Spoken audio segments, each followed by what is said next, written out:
The committee will now come to order. I want to welcome everyone and thank you for joining today's hearing entitled A 2022 Review of the Farm Bill, the Role of USDA Programs in Addressing Climate Change. After brief opening remarks, members will receive testimony from our very distinguished witnesses today, and then the hearing will be open for questions. And I want to welcome everyone to a very important hearing today. As many of you may recall, our first hearing in my tenure as chairman of this committee, we discussed the role that farmers and ranchers and foresters have in addressing climate change, as well as the impacts that climate change will have on them and their local communities in rural areas. Today's hearing will focus on how our 2018 Farm Bill supports voluntary USDA programs that can help improve the profitability of our agriculture operations and mitigate climate change at the same time. This is very important. And ladies and gentlemen, there's no industry, there's no entity that relies on their existence from climate and weather than agriculture. So that is why we in agriculture must be at the front of the point of the spear when it comes to addressing climate change. And our rural communities are already facing inadequate infrastructures and natural disasters. Just look at the fires in the western part of our nation that will grow in frequency and impact with further affects their ability to provide reliable, affordable, electric service and clean drinking water, things that other sections of the country take for granted. Our rural communities are in the crosshairs of this. I'm also allowing farmers to remain a viable way of life. That's important here. Family farming is the heartbeat of our agriculture system. And I'm pleased that we have a young farmer here today who can speak to her experience utilizing such programs through USDA. Our aim is to also provide rural small businesses and towns with the tools to undertake efforts to address climate change impacts or increase their own energy efficiency, which helps their bottom lines and their budgets and increase their farm's profitability. And as we're all seeing right now, increasing energy efficiency and producing more renewable energy right here at home should continue to be a goal to ensure that we do not have to rely on other countries for our own energy needs. We're blessed in our own country to have the necessary energy sources without depending on other nations. Today's panel of witnesses brings a wide breadth of experience from the role of the federal government in program development and funding all the way to how farmers are utilizing and implementing these programs.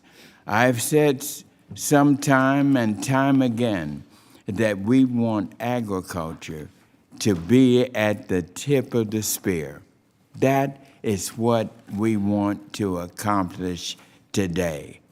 It is agriculture that must lead this nation's effort in climate change. With that, I will now turn it over to our ranking member for his opening statement. Well, thank you, Chairman Scott, and thank you to our panelists for testifying today. Greatly appreciated. Excited about the panels that sit before us. Recently, the New York Times wrote a series of stories and produced several videos denigrating rural Americans for providing this country with the safest, most abundant, and most affordable food supply in the history of the world. Let's set the record straight. U.S. agriculture accounts for less than 10% of greenhouse gas emissions, according to the Environmental Protection Agency. Over the last 70 years, U.S. agriculture has tripled food and fiber production, while usage of land, energy, fertilizer, and other inputs has remained steady. Now, I believe farmers are climate champions, but there is more to be done. In fact, nearly a year ago, several of my Republican colleagues on this committee introduced a suite of climate-friendly and farmer-focused bills. So if you have common-sense solutions, I'm here to work with you. But I will not fundamentally spend our commodity conservation and crop insurance programs to appease Washington think tanks. I will reject complicating our programs and making climate the focus of every title of the upcoming Farm Bill reauthorization. Now, we must ensure agriculture production remains viable in rural America to keep production from increasing in areas of the world with lower environmental standards, worse labor conditions, and fewer food safety considerations. And that is why a robust safety net is critical to keeping farms and production here while lowering overall global greenhouse gas emissions. Now, I would be remiss not to mention the tone deafness of this hearing, as our country and our farmers face enormous and immediate challenges, including higher food prices, record inflation, input costs, attacks on our energy independence, which, by the way, could lead us to a greater supply of domestic-produced fertilizer, and dependable labor, which has been a theme long before COVID, a need. Now, these are the issues I hear about as I travel the country, and these are the issues we should be addressing. Our producers need action, not half-baked pilots and arbitrary mandates. Now, I hope at the end of the day we recognize that our voluntary, locally led, incentive-based conservation system is working as intended, and that we must not undermine its continued success in supporting the environment and producers. Agriculture is science. It's technology. Let me back up and say American agriculture is science, it's technology, it's innovation. The demands of a 21st century farm economy and the economically viable climate solutions depend on tools and policies that continue to unleash and increase U.S. productivity. Once again, thank you to our panelists that are here. Looking forward to your testimony and the opportunity to be able to hear the exchange between our members and yourselves. And, Mr. Chairman, I yield back my time. Thank you, Ranking Member. And the Chair would request that other members submit their opening statements for the record so witnesses may begin their testimony and to ensure that there is ample time for questions. Our first witness today is Mr. Charles Connor, who is the President and CEO of the National Council of Farmer Cooperatives on behalf of the Food and Agriculture Climate Alliance. Our next witness today is Ms. Kristen Weeks Duncanson, who is the owner and partner of Duncanson Growers. And she is testifying today on behalf of the Agree Economic Environmental Risk Coalition. Our third witness is our former Senate colleague, Senator Heidi Heitkamp, from the great state of North Dakota. She is the co-chair of the Bipartisan Policy Center's Farm and Forest Carbon Solutions Task Force. Our fourth witness today is Ms. Sharika Raygosa. Let me repeat that, please.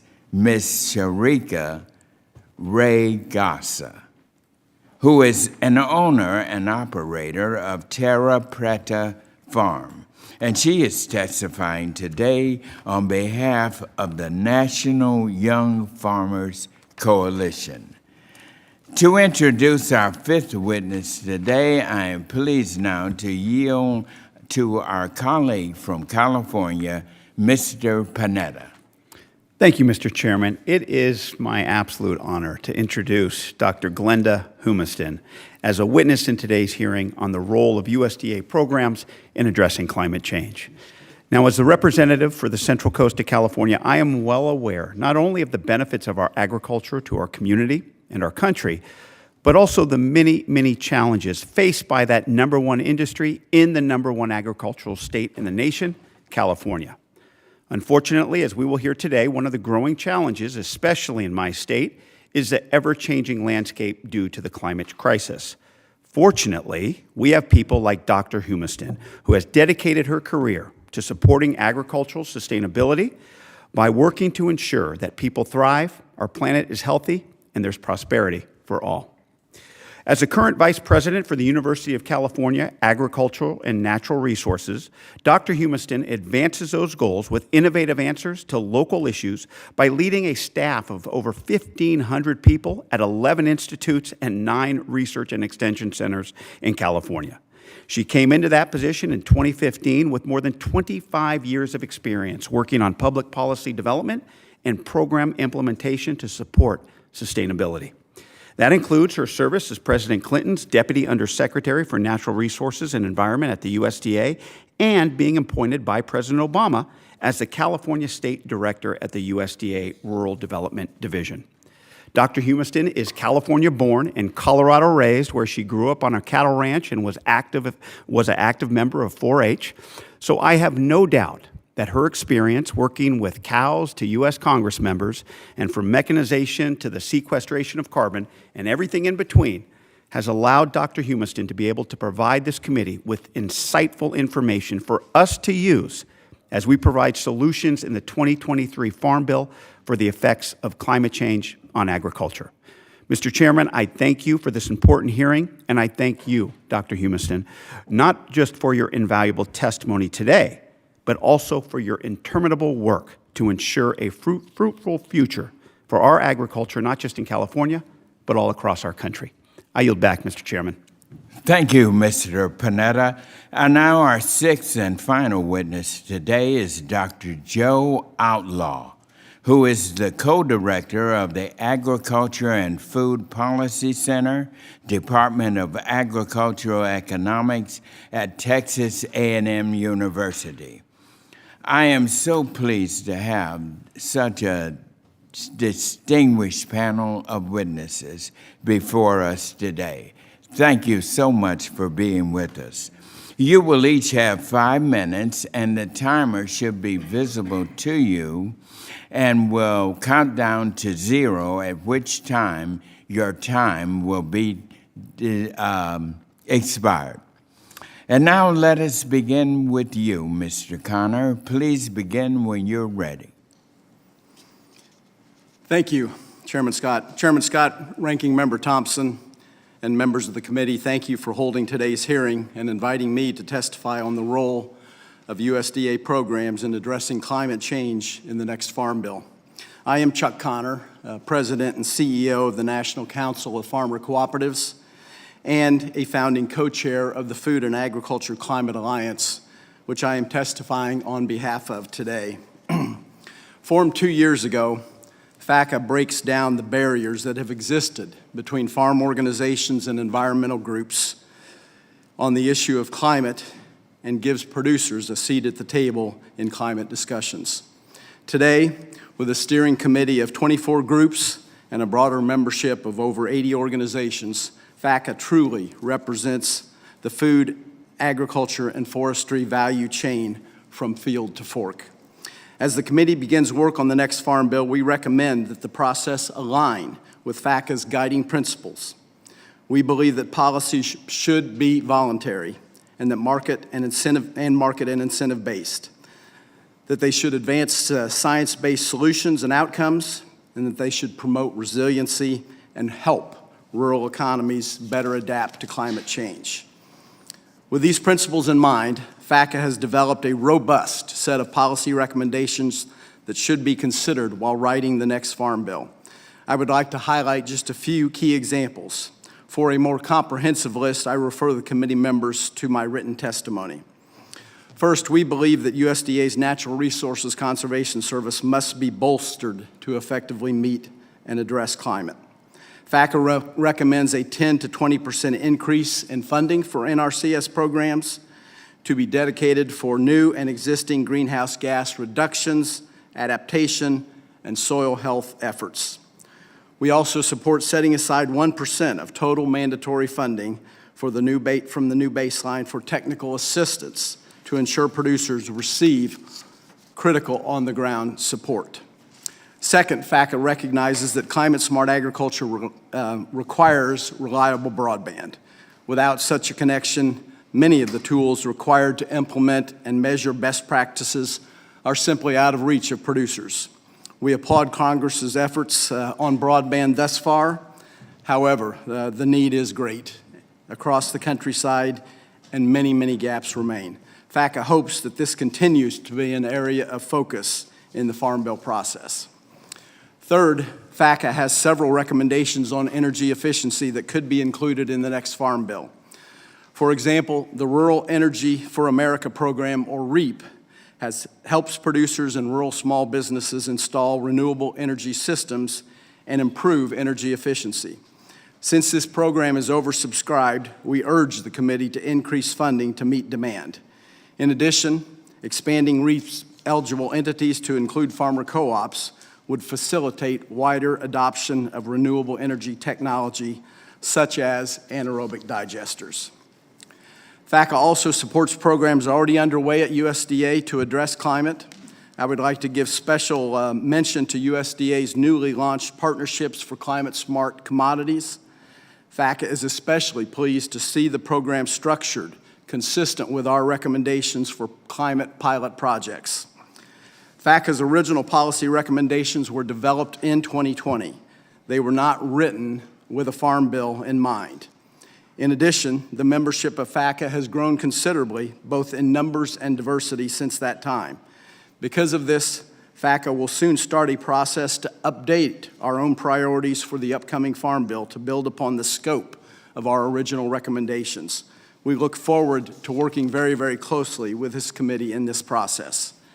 Finally, as the Farm Bill process begins, I believe it is critical that any efforts to address climate must provide access for all producers and rural communities and address the historic inequalities that have been seen in many federal farm programs. In conclusion, FACA believes that the next Farm Bill must be written to address climate policy, responding to consumer demands, private sector commitments to reduce emissions and grow green energy will only continue in the years ahead. The potential for added costs to be pushed down to producers makes it imperative that the next Farm Bill provide the tools to help producers remain profitable. With the right public policy, what could be an unsustainable cost, we believe can be turned into something that will boost farm income and help rural communities. Mr. Chairman, again, thank you for holding this hearing today, and I look forward to responding to questions at the appropriate time. And thank you, Mr. O'Connor, for your excellent remarks and testimony. And now, Ms. Duncanson, please begin when you're ready. Thank you very much. Good morning to everyone. I am Kristen Weeks Duncanson, representing the Agree Coalition. I'd like to thank Chairman Scott, Ranking Member Thompson, and all the members of the committee for an opportunity to testify today. As part of my testimony, I'll also be submitting some documents from the coalition with my official transcript. My husband Pat and I own Highland Family Farms in Mapleton, Minnesota. We grow soybeans, corn, small grains, and raise hogs. We practice conservation on our acres. We are transitioning some acres to organic production and are even considering how we can grow saplings on some marginal lands to help supply reforestation efforts in the northern part of our state. I'm also a member of the Agree Coalition, a group that builds consensus around ideas that will make agriculture more resilient, profitable, and sustainable. As a business owner and farmer, better information is the foundation of how I manage risk from disruptions to our operation due to pandemics, wars, or climate change. This committee has repeatedly asked, how do we convince farmers to adopt conservation practices? The answer is simple, it's better data. Data that is up to date, accessible, and can be analyzed to show the costs and benefits of conservation practices. USDA and private sector companies both collect data, an enormous amount of it, from farmers. USDA has the opportunity to use our data to advance widespread adoption of conservation. Agree's farmer-centric approach is grounded in the understanding that farmers must see how conservation practices benefit farm profitability in order to bring adoption up to scale. USDA must link and analyze data across mission areas and make this data available to qualified, trusted academic institutions and researchers so that they can show that it works. It's easy to get bogged down in the concerns about data privacy or who gets access. I answer those criticisms by pointing out that USDA for years has shared confidential data with land grant universities under strict guidelines, processes to protect privacy, including requirements that all the published reports only use aggregated, non-identifiable data already exist. Researchers who break a contract and reveal personal data face jail time.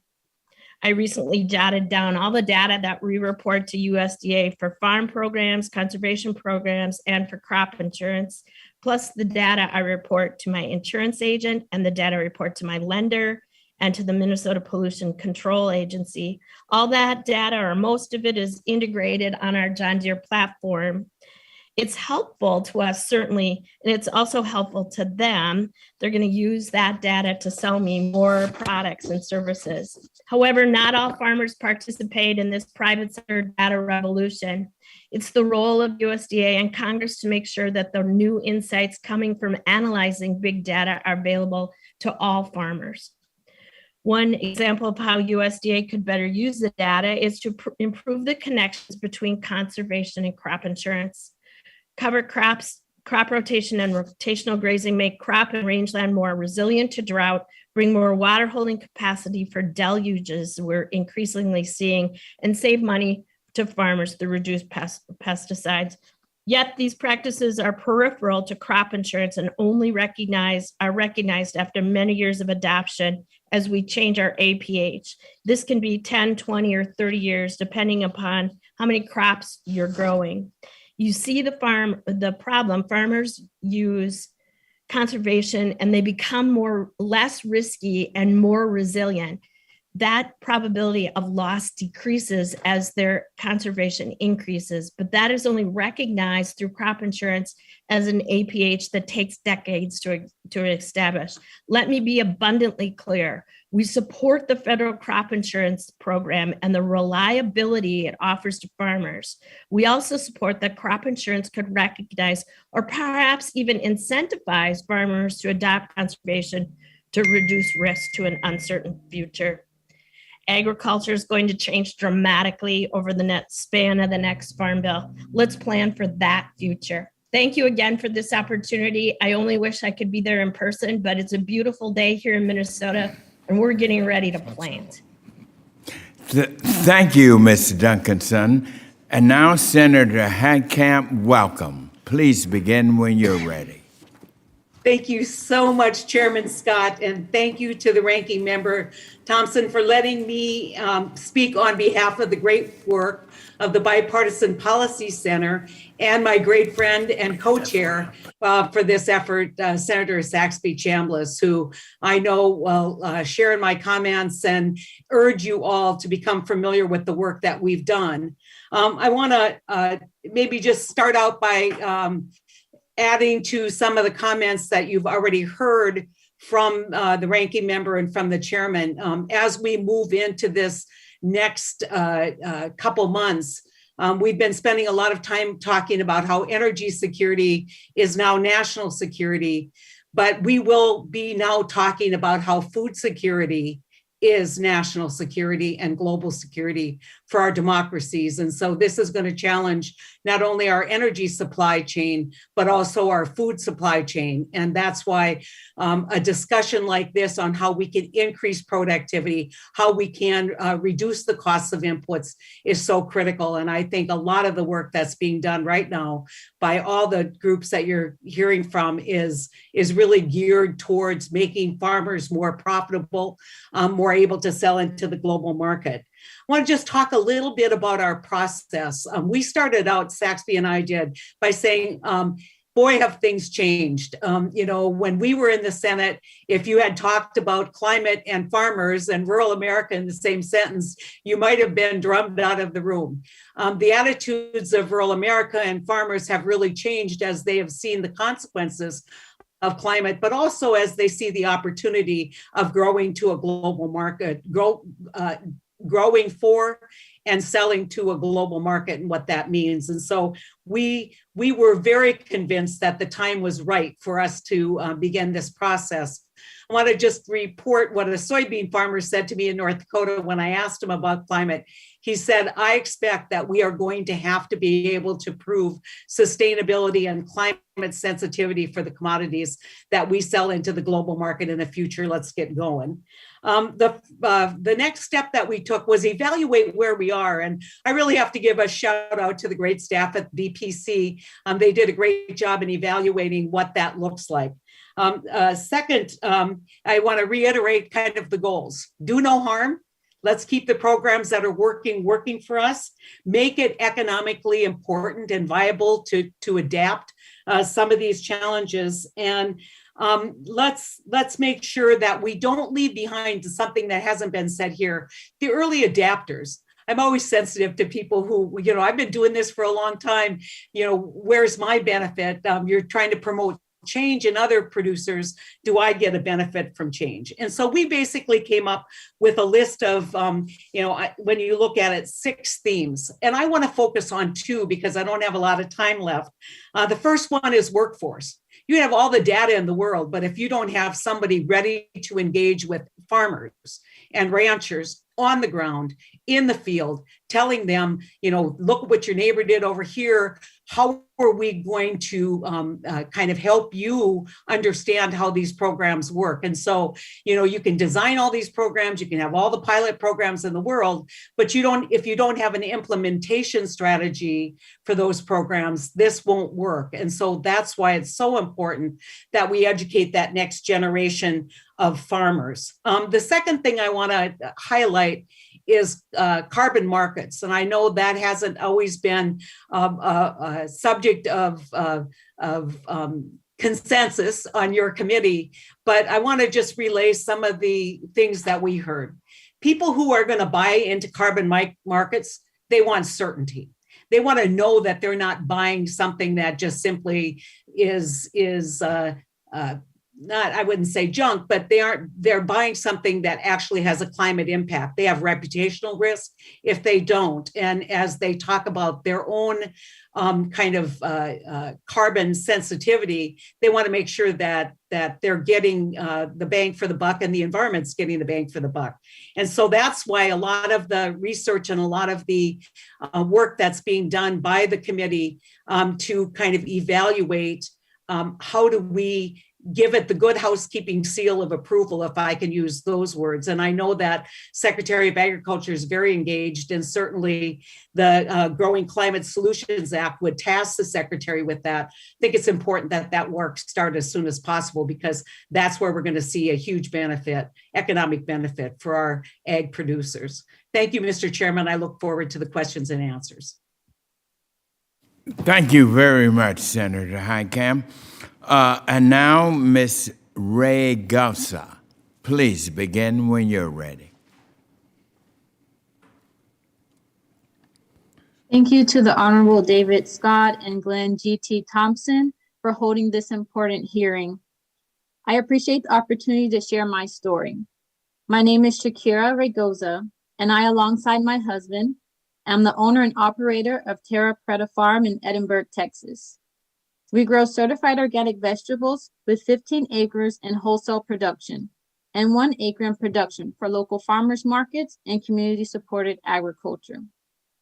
I work as the farm sales manager and with the National Young Farmers Coalition, providing technical assistance to young, Black, Indigenous, and people of color, farmers applying for USDA Farm Service Agency loans. Because I have benefited so much from USDA programs, I want to help other farmers to gain access to those programs.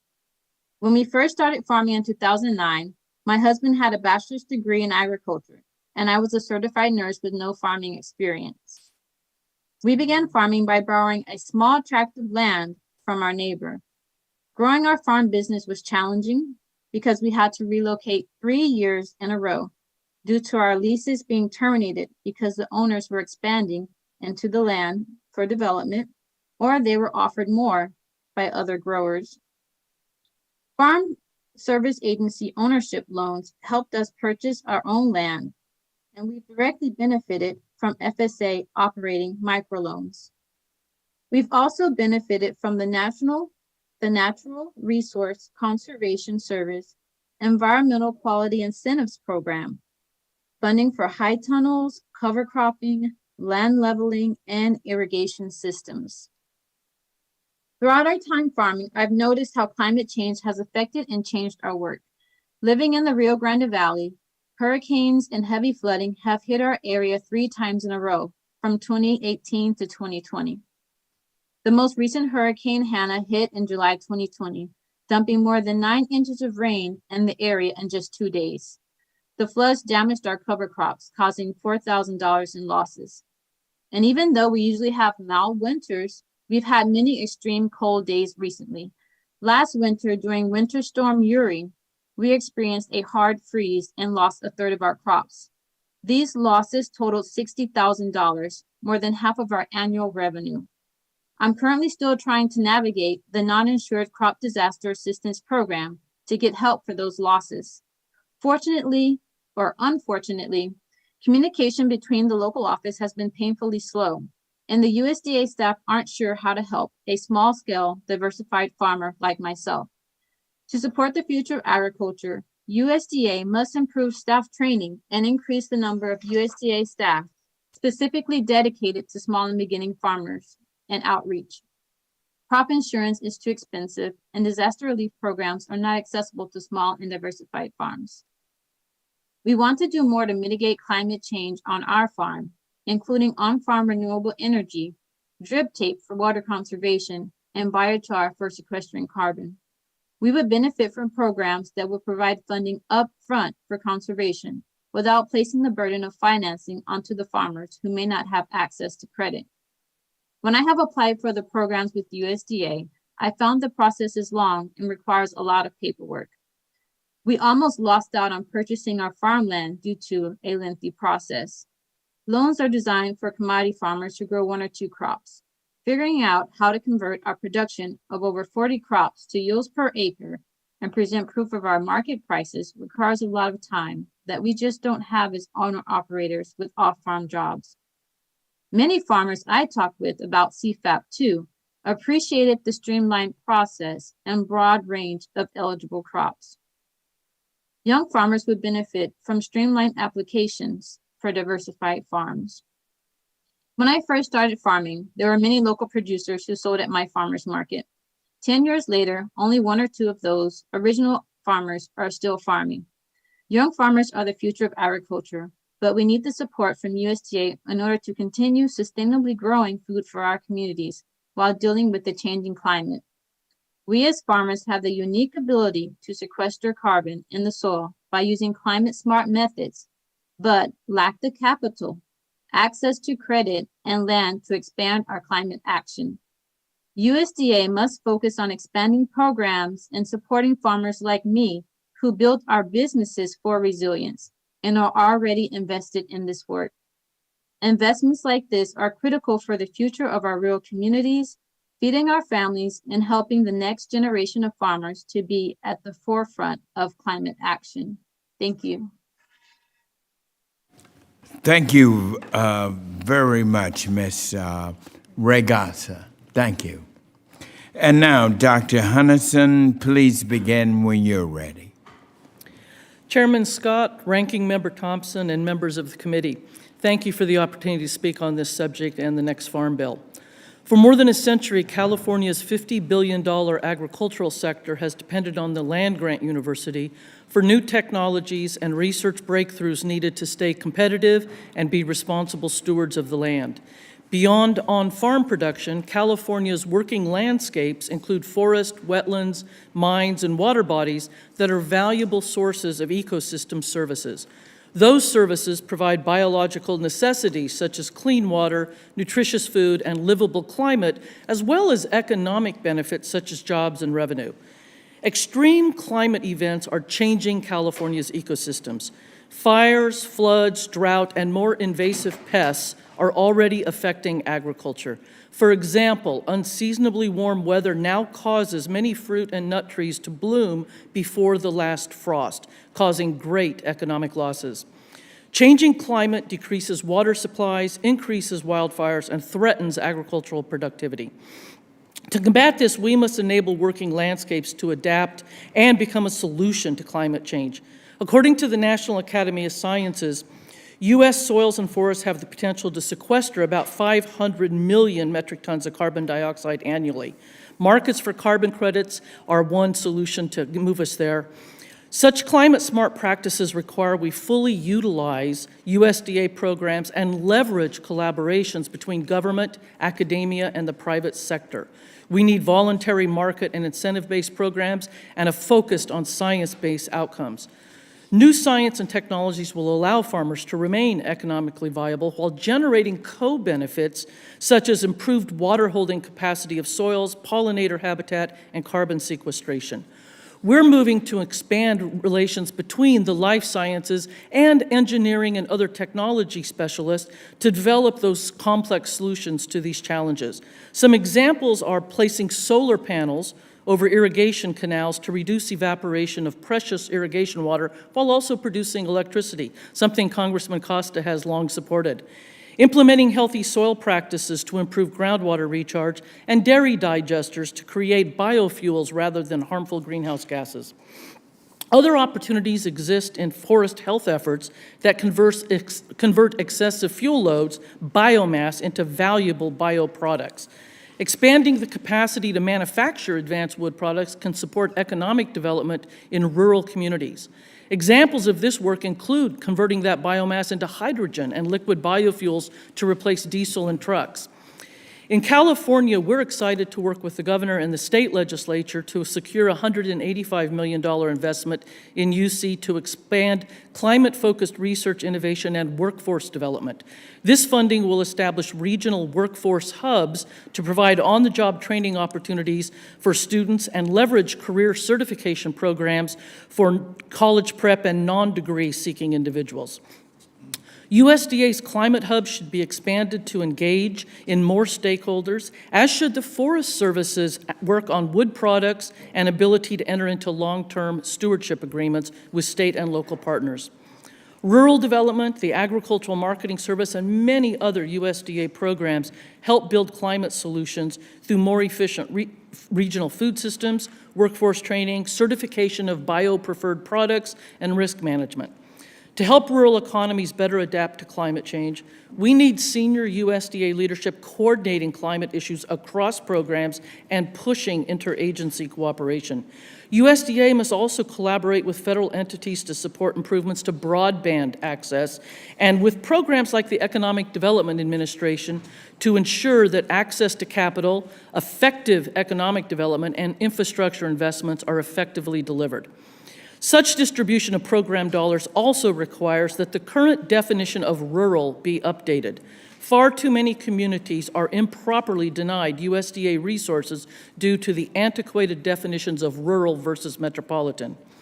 Federal capacity funds are leveraged many-fold by competitive and private industry partnerships.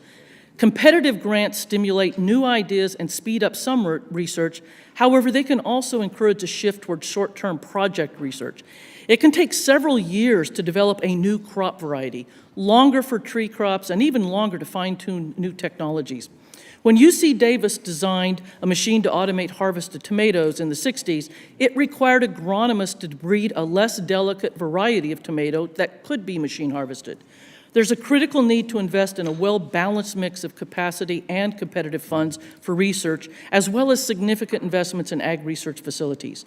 Such investments will help ensure farmers and ranchers have access to sound science, technologies, and information they need to build climate resilience and mitigate environmental impacts. I thank you for the opportunity and look forward to questions. Thank you, Dr. Humiston. And now, Dr. Outlaw, you may begin. Chairman Scott, Ranking Member Thompson, and members of the committee, thank you for the opportunity to testify on behalf of the Agricultural and Food Policy Center at Texas A&M University as you focus on the opportunities that producers have to positively impact climate change. As many of you know, the primary focus of AFPC has been to analyze the likely consequences of policy changes at the farm level with our one-of-a-kind data set of information that we collect from commercial farmers and ranchers located across the United States. Working closely with commercial producers has provided our group with a unique perspective on agricultural policy. While we normally provide the results of policy analysis to you or your staff without recommendation, today I'm carrying the message from the 675 producers we work with across the United States. The set of conservation programs in Title II have a strong track record of incentivizing producers to retire some of the country's most fragile land, or implementing environmentally beneficial projects or practices on working lands.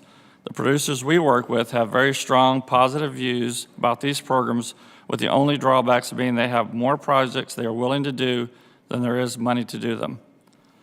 In preparation for this testimony, we emailed our representative farm members the following points that I planned on making and asked them to let us know if they agreed or disagreed with each of the 5 points.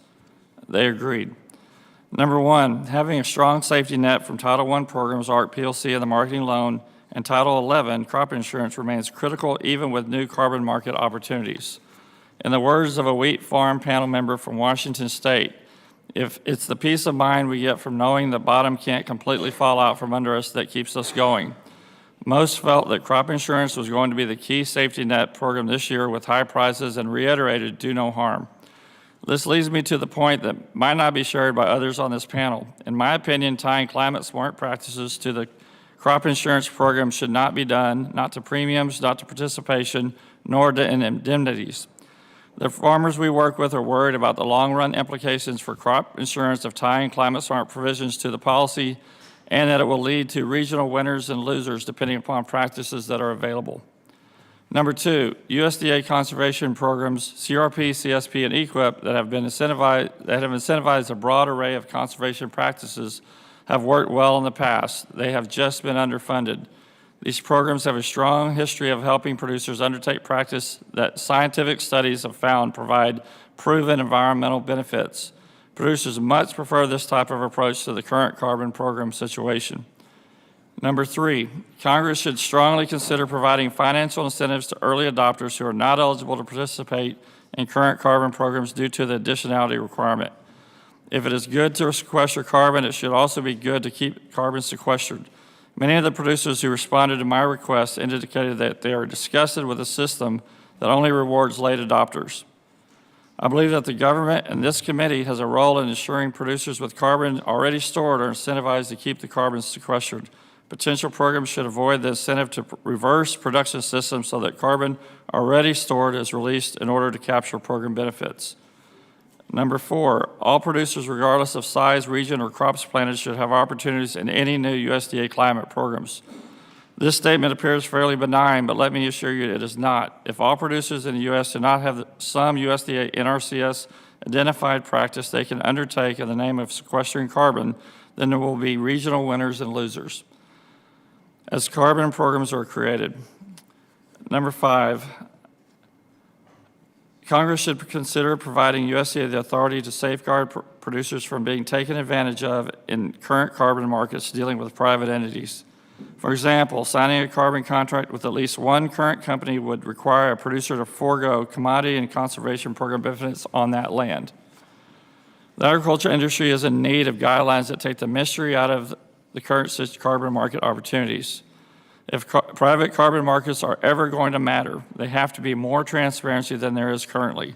The current benefits are way too low to lock into a multi-year agreement with the lack of structure and transparency in this market. Mr. Chairman, that completes my statement. Thank you, Dr. Outlaw, and thank all of you for your excellent testimony. At this time, members will be recognized for questions in order of seniority, alternating between majority and minority members.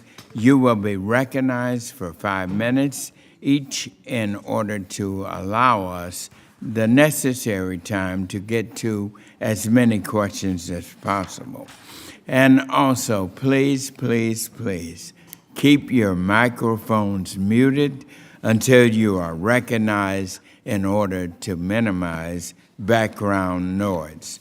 And now I recognize myself for 5 minutes. Ms.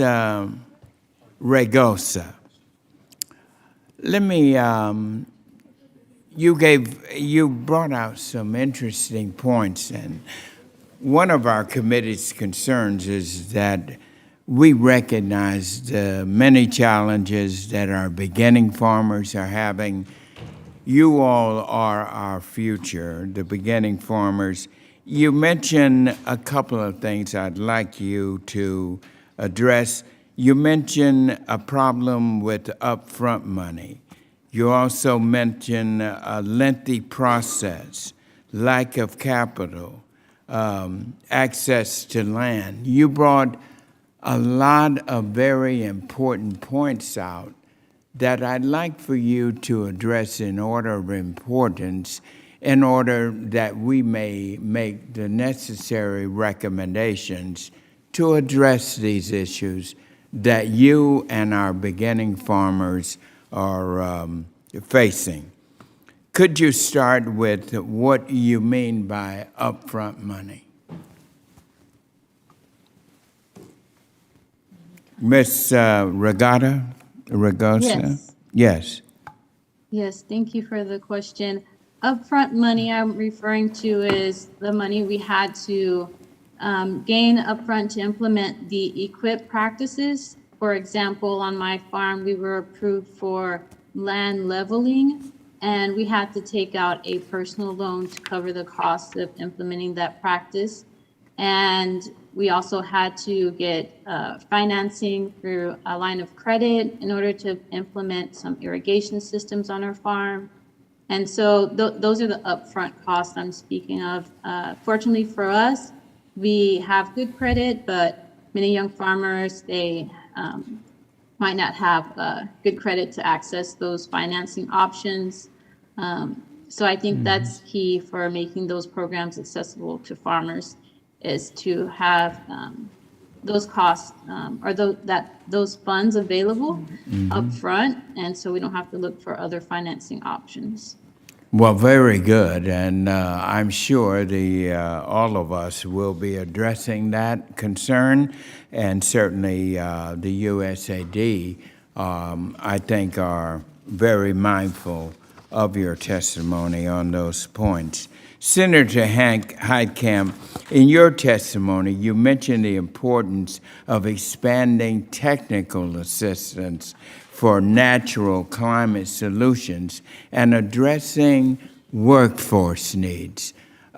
Could you address those? How will this benefit some of our historically underserved producers?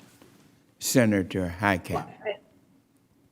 I think clearly anyone who knows anything about agriculture knows that we've left some farmers behind, and a lot of that isn't just about access to capital. It isn't just about land challenges that you all have, but it also is about access to information and access to the expertise. And it seems to me that we need, if we are going to recognize, let's take North Dakota, 91% of all of North Dakota is engaged in production agriculture. And even if you are not recognized as an ag state, you still have a lot of land and you have a lot of ag producers. Every state in the union, including states like Massachusetts, have a baseline in agriculture. And so we can't leave anyone behind if we're going to do it. But the problem that you have with workforce is we train workforce, but do we deploy them appropriately? And, I know from my experience, I'll take the EQIP program. During a horrible drought in Western North Dakota, an early adapter of the EQIP program actually was able to grow grass and did not have to buy hay. All of a sudden, his neighbors were looking across the fence. What a great moment that would have been to deploy a team of people to say, hey, this is how you do the EQIP program, and not rely on just that producer to producer discussion. And so I think deploying a workforce, this is really true in forestry as well. And we had a lot of discussions about workforce in forestry. We know we have a workforce crisis. We have a lot of Americans who would love to do climate work, would love to work in rural America. We just need to get them trained and deployed. And that's not just in states, it's not just in Cass County, which is where Fargo is. It's got to be in every county where we have an ag producer.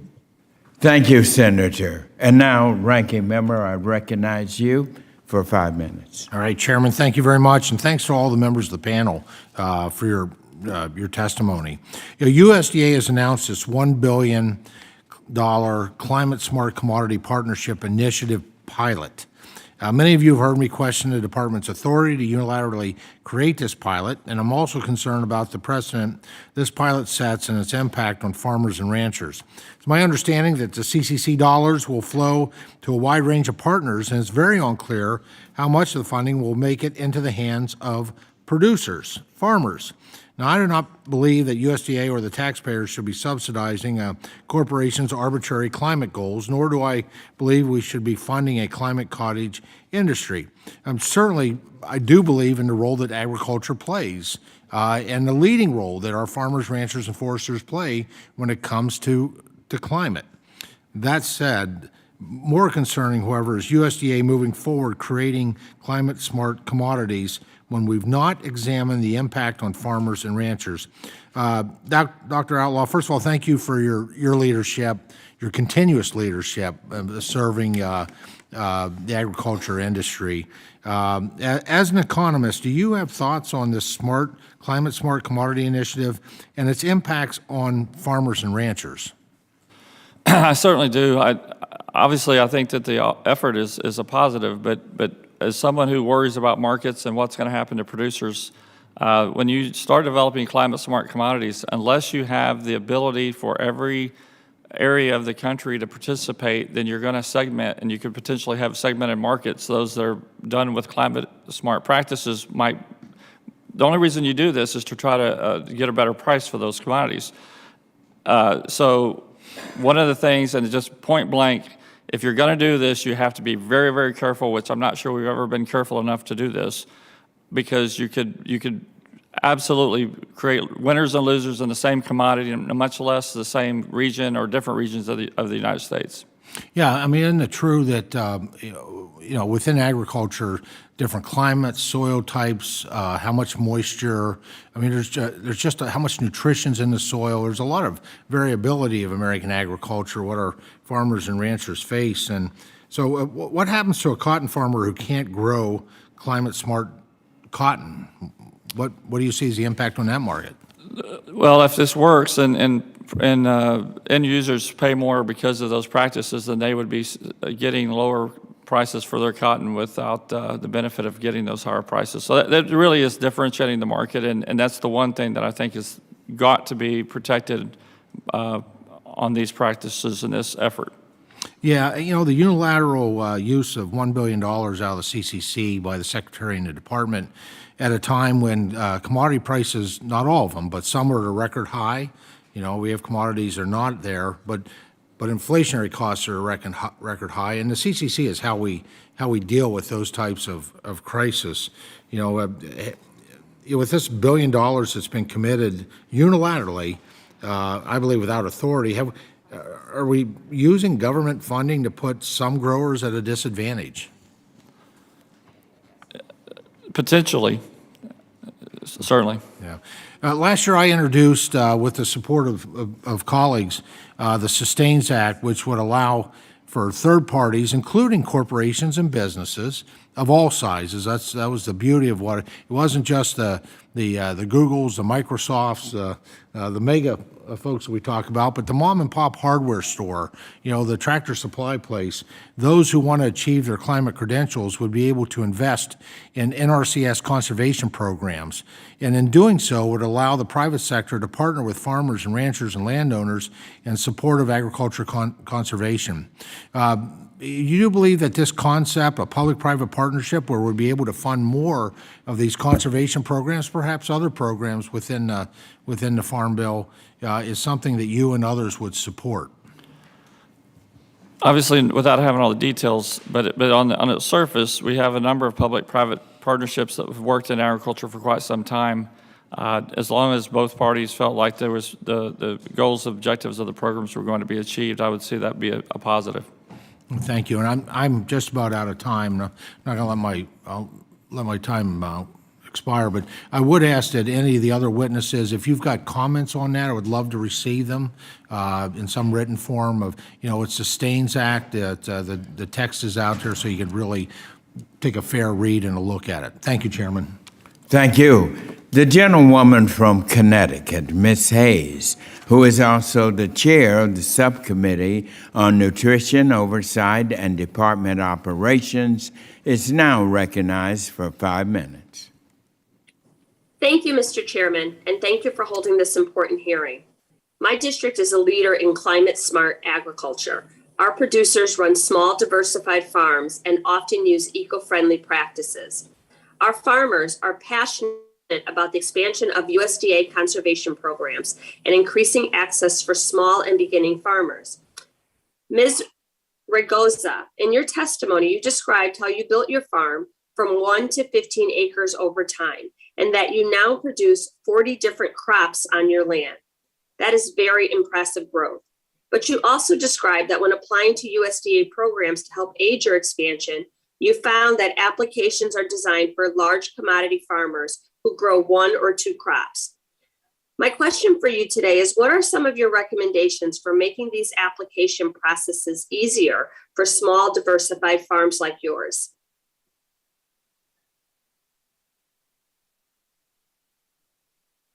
Thank you, Ms. Hayes. I would recommend that the application process is simplified, or that we can input our data in units that make sense for us. For example, we had to convert our 100-foot beds of spinach into yield per acre units, and we sold in bunches or bundles and converting that to pounds. That's just one example of the work that we had to do, and we work off-farm jobs as well, and so that's a burden for applicants. So I would recommend having those applications more flexible so that we can input the data in terms that we use. Also, I would recommend having market prices available, just gathering more data on organic pricing. And I know we had to present a lot of that information ourselves. And so just more information available for officers that are helping for loans, for example, and other programs. Thank you. That's very helpful and in line with what I'm hearing from farmers in my own district. In your testimony, you described how you provided technical assistance to other farmers in your areas, particularly those who had misconceptions about eligibility and had small farms much like yours. What are some ways that you think we can strengthen outreach and education for young and beginning farmers? And where do you think the misconceptions about eligibility come from? What I found is that many of the small scale farmers assume that these programs were for large farmers and that they wouldn't be eligible because their revenue was very small compared to large farms. So also they didn't know or consider the application process to be worth the time, because sometimes those applications are lengthy, and because of the return, they felt like it wasn't something they could invest time into. And I would recommend just having those cooperative agreements with organizations like National Young Farmers that can relate better with young farmers that already have established relationships, can improve outreach, and also having resources available online for farmers to research. I mean, a lot of our farmers are online right now, the young farmers. So just having those resources online, the application available online would also increase participation. Well, thank you so much for all of the work you've done here in this area, especially to educate young farmers. That is near and dear and so important to me. My last question is, farmers in my district, thank you, Mr. Raygosa, but farmers in my district are passionate about expanding conservation programs in the next Farm Bill. Many have supported a double funding of programs and are most interested in increasing funding for the environmental quality incentive programs, conservation stewardship programs, and agriculture conservation easement programs. Senator Heitkamp, can you describe the impact that doubling conservation programs in the next Farm Bill would have specifically for small farmers and new and beginning farmers? Quickly. I mean, it would be huge. One thing that we should be looking at is how many of these programs are oversubscribed, which means there's so many more people who want to access them. And so we've got to get more adapters. We've got to not leave, as the last speaker said, the early adapters behind, like the people in your state who are already engaged in these kinds of practices. But basically, you know, we had a long discussion at the task force. My personal position was, you know, whoever wants in these conservation programs should get in these conservation programs and up the ante and create greater incentives. Now, we recognize that there's budget constraints, and so the task force didn't make that bold of a recommendation. But I totally agree with you. It's critical that we get more adapters in and that we do more encouragement for the great programs we already have. Let's use the tools we have. Let's fund them appropriately. Thank you, Senator. Mr. Chair, I apologize. My time has expired. I yield back. Thank you. Yes, thank you. The gentleman from Georgia, Mr. Austin Scott, is now recognized for 5 minutes. Thank you, Mr. Chairman, and I'll try to be significantly briefer than that. I want to point out a couple of things briefly. One is that approximately 12% of the U.S. farms, these are farms that have more than $250,000 in revenue, account for somewhere around 90% of the food supply in the United States. I think as we push forward with these things, while we need to provide additional support for beginning young and small farmers, we need to make sure that that is not being done at the expense of the U.S. and candidly, the global food supply. I also want to point out to my colleagues something that I think is very important. President Zelensky met with Congress this morning. He showed tremendous leadership. One of the things that I do not think is being discussed enough is the fact that Ukrainian farmers put 50 million metric tons of corn and wheat into the global food supply. Trade in the Black Sea is closed. Russia and Belarus are responsible for, they're the number 2 and the number 3 producer of potash in the world. If our crops inside the United States do not have access to fertilizer, then the yields inside the United States and other major food producers will go down. And Chairman, my ask is that over the next couple of weeks, that we as the Ag Committee would have a hearing on the potential reduction in the global food supply and the impact of hunger and the geopolitical stability around the world as we push forward over the next couple of weeks. And so I don't have a specific question for the panel. I have a couple of generals in my office that I intend to speak to right now about that same issue. But I do think all of us need to be aware of the unrest that comes from widespread hunger in the world and recognize that Ukraine puts 50 million metric tons of food into the global food supply, and that's how much they export, and it's not going to be there this coming year. The Russian exports are not going to be there this coming year, and it's just something I think we as the Ag Committee should have a hearing on. And with that, Mr. Chairman, thank you for allowing me the time to make that statement, and I look forward to continued discussions with the committee on this.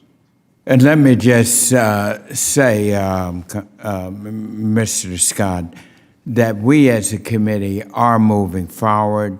We know that the farmers in Ukraine may not be able to plant this spring because of the fighting. We also know that some parts of Ukraine will not be capable of being planted because of the damage of this terrible and wrong Russian invasion. And also, I will be asking you and others of my colleagues to join me in sending a letter to Secretary Vilsack to bring some additional tools to help address this humanitarian crisis that is now taking place as a result of this terrible, awful Russian invasion. So I look forward to working with you on that, and your points are well spoken and well taken. We on the Agriculture Committee will be out front and doing all we can to make sure that we do not have a hunger crisis. You point out well the position of Ukraine and Russia in terms of wheat, in terms of fertilizer. 66% of all that fertilizer is produced right in that area, and so we're mindful of it. Thank you for your comments. And now the gentleman from California, Mr. Costa, who is also the chair of our subcommittee on livestock and foreign agriculture, is now recognized for 5 minutes. Well, thank you very much, Mr. Chairman, for holding this important hearing today as it relates to America's contribution and efforts as it relates to climate change. And I, too, want to commend not only Mr. Scott's comments as it relates to the disruption of food products, wheat production, and fertilizer products that come from Ukraine, but your sensitivity and acknowledgement of it as well, that we in the Ag Committee and the impacts on foreign agriculture need to be conscious of as we plan ahead. The pariah Putin has invaded Ukraine, and in my view, he's a war criminal, and we have to support Ukraine. But that aside, we also need to know the impacts, not just to people who need to eat in that part of the world, but its impact on American agriculture as well. I want to get back to the specific testimony of our witnesses here. And Dr. Humiston, you and I have worked together. Your testimony I thought was very important in a couple of areas that I'd like you to quickly comment on. I think agricultural production in America has done a lot to deal with the impacts of its carbon footprint and climate change. Ag energy is continuing to expand exponentially as we make changes. And whether we call it green energy or use of methane or a whole host of sources, it really results in best management practices, in my view. You and I have a lot of experience in, as you noted, in over the last 10, 15 years of looking on in California how we do our part. I'm wondering if you would like to talk about some other examples. You talked about the solar efforts of covering some of our water conveyance facilities. Under the category of not reinventing the wheel, what best management practice would you say we can build upon for next year's Farm Bill as we look at expanding American agriculture's ability to deal with our part? And I, too, push back, as Representative Thompson indicated, on, I think, some inaccurate reporting. And I would really invite the New York Times and others to come out to California and see what we've been doing, because I think they need to cover all of the aspects of what American agriculture is doing. You care to comment? Yes, thank you, Congressman Costa. I appreciate that question. You know, here in the U.S., we have a powerful track record that is world-renowned in converting science into actionable best management practices. We have nations from all over the world approaching us on how do we do that? How does our land grant system, our cooperative extension, our NRCS, all of our various programs, how do they do it? Because we do a great job, and we have. And I think that's important. You've heard from all the speakers today about the importance of the voluntary incentive-based programs. And which so how would- do we build upon that with Well, next year's two Farm things. Bill and with the bipartisan infrastructure package that we've passed? Well, two things. I mean, we've heard some folks concerned about investments that USDA is currently making in these. Personally, I think we have got to make these inventives. If we want our farmers to be able to deal with extreme weather and avoid additional regulations, we've got to create incentive programs that really have some meat on the bones, which includes the kind of funding that USDA is attempting to put out there. I would also say that we've got to leverage our existing programs to the degree possible, and particularly cross-pollinate them.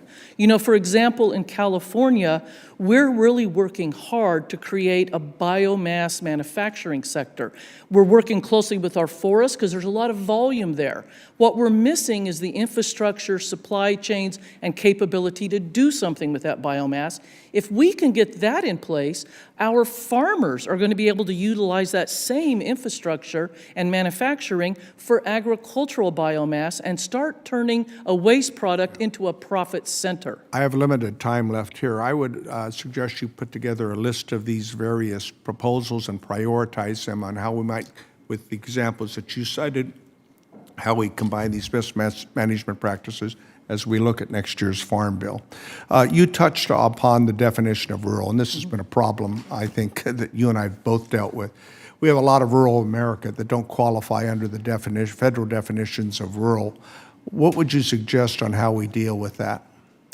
We have got to start raising the limits on eligibility for a lot of these programs on population. And we've also got to stop using this antiquated rural versus metropolitan. The way it's currently used right now, if you have one community in a county that has a population of 50,000, the entire county is labeled metropolitan. You look at many of our counties that are huge agricultural counties, it's ludicrous to have them considered metropolitan, especially when you consider the amount of agricultural product from them. I concur. Thank you.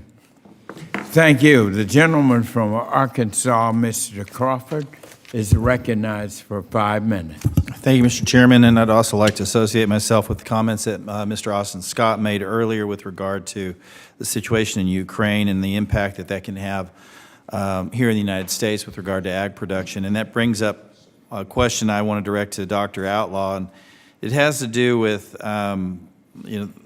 fertilizer exports to the West. The Russians just announced a suspension in fertilizer exports to the West. We know that that's driving input costs. And meanwhile, India, the world's second biggest producer of rice, wheat, and sugar, is set to spend $20 billion this year, $20 billion to provide free fertilizer to their farmers. So everyone here is aware of the staggering increase for inputs on the farm. Fuel is one of them, as I mentioned, fertilizer, pest control, seed, machinery.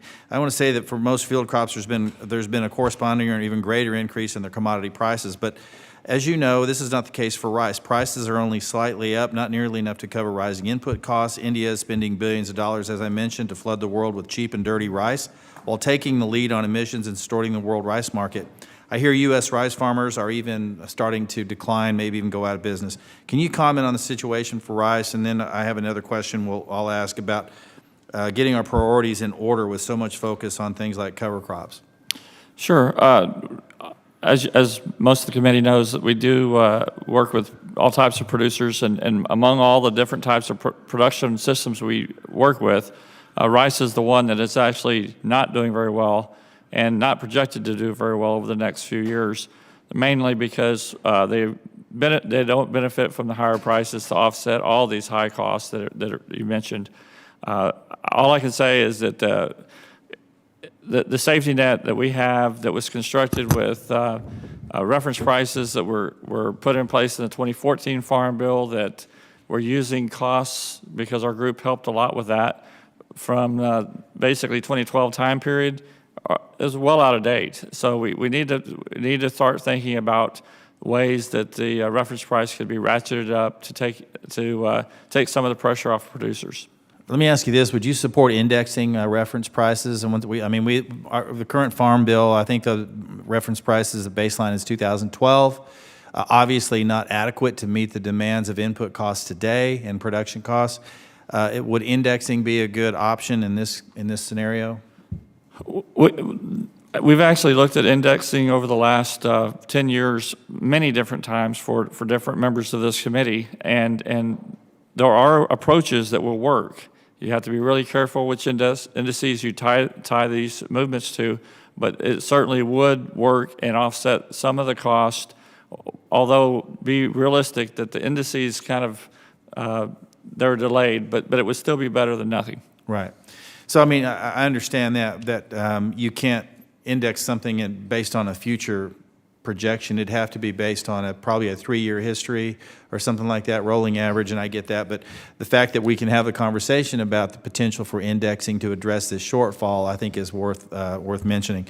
You know, on the topic of climate change, I think it's important that in the context of agriculture, when we start talking about climate change, that we kind of establish this I guess baseline, if you will, and the difference between environmental activism and active environmentalism.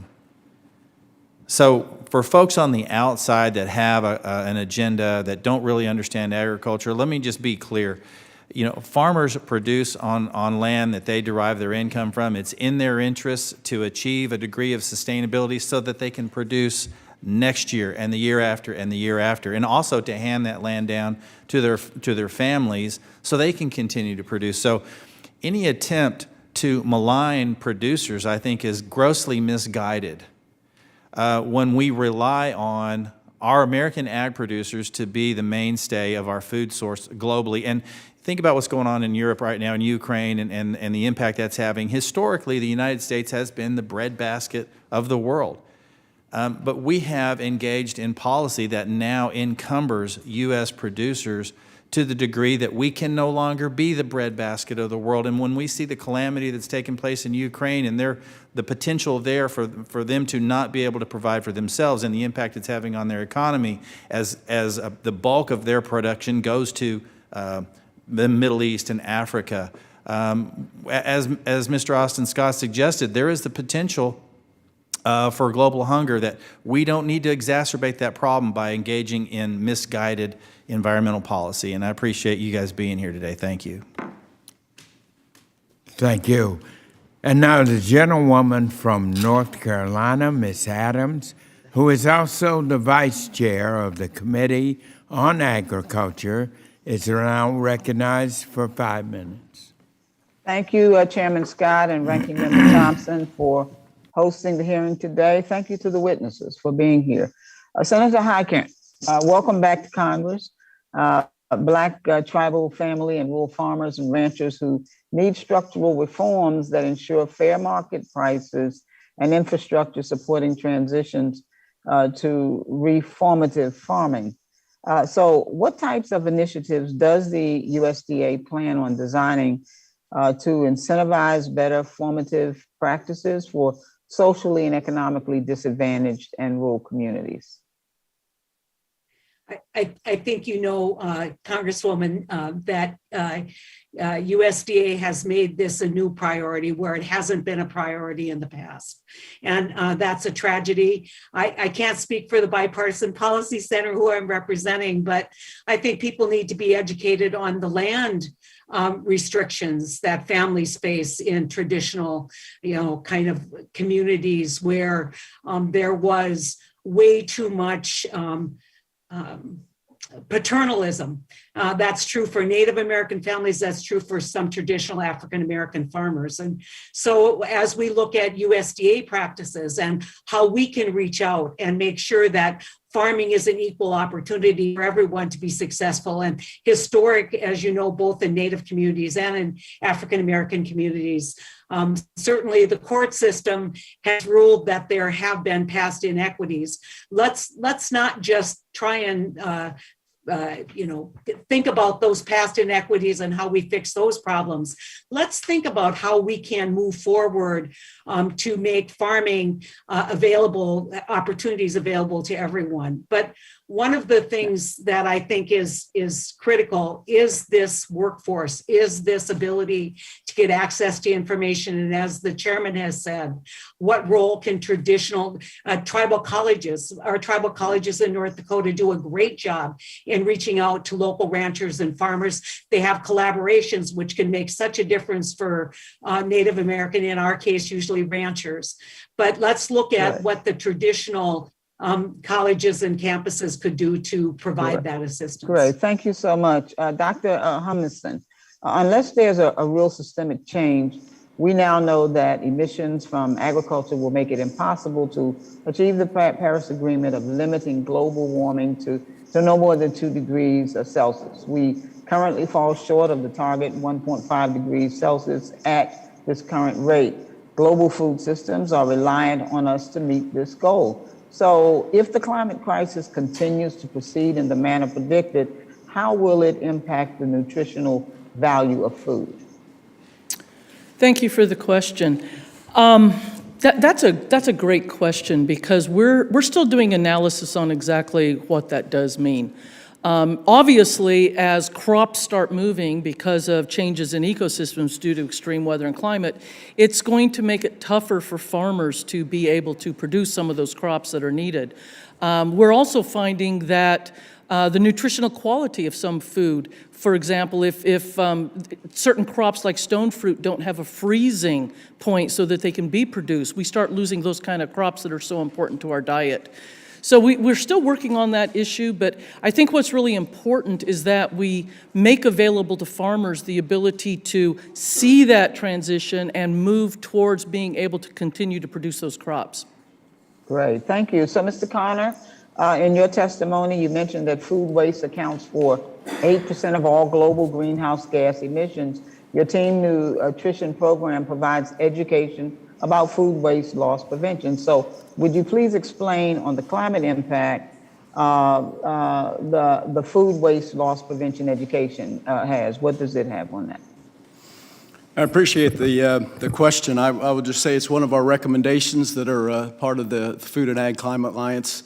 It makes some sense if you think about it. If you produce food, you have the inputs, the labor, everything that goes into the production of that food, and it simply gets discarded. The waste there alone is intolerable in that circumstance, but then you add the disposal, and the creation of greenhouse gas emissions that comes with having that product in landfills and other areas. It's something that needs to be addressed, and we are proposing a pretty extensive education and training program that begins with USDA feeding efforts to attempt to do all that we can to minimize that, because we think there are gains that can be made in greenhouse gas emissions by simply better utilizing the very food that our farmers are putting on the table for you. Thank you, sir. Mr. Chairman, I'm out of time. I yield back. Thank you. The gentleman from Tennessee, Mr. Desjardins, is recognized for 5 minutes. Thank you, Mr. Chairman, and I appreciate our witnesses being here today. As we struggle with the trucking shortage and supply chain issues, we're experiencing 40-year high inflation, record fuel prices, fertilizer shortages, crippling and overburdensome EPA regulations that creates even more uncertainty. We're sitting here today having a second climate change hearing, and I guess it's a little frustrating considering our farmers are client champions. But Dr. Outlaw, some of the environmental community have continued to villainize farmers and ranchers, even though modern American agriculture is the most sustainable in the world and clearly provides climate benefits. Our producers are great stewards of their land, as modern agriculture delivers benefits including reduced inputs, healthier soil and water, and increased carbon sequestration. Do you believe that farmers and ranchers are currently being given the credit or recognition that they deserve for practices that generate climate benefits? No, I do not. As you said perfectly, our producers spend their livelihood is in keeping the land in the most productive manner they can. And over my 30-plus year career doing policy, I have witnessed a lot of different groups take aim at commodity producers because they would either want the money or they want to try to bust everything up so that things are different. In my mind, just like you said, I believe that our producers are the most productive in the world, and they do have a spot where they absolutely care about the environment. They absolutely care about productivity and the keeping the land in production for their children to take over. Okay, well, let me stay with you. We know producers are facing a lot of uncertainty this year, particularly in light of the situation in eastern Ukraine, or Eastern Europe, rather. And while some of the headwinds farmers are facing may be outside of our control, there are common sense decisions we make here at home that could help our farmers, such as producing more domestic energy or ensuring that producers have access to the chemistries they need rather than letting EPA pull labels based on unsound science. Despite high commodity prices, the farmers I talk to are concerned about the margin they will make in light of soaring costs.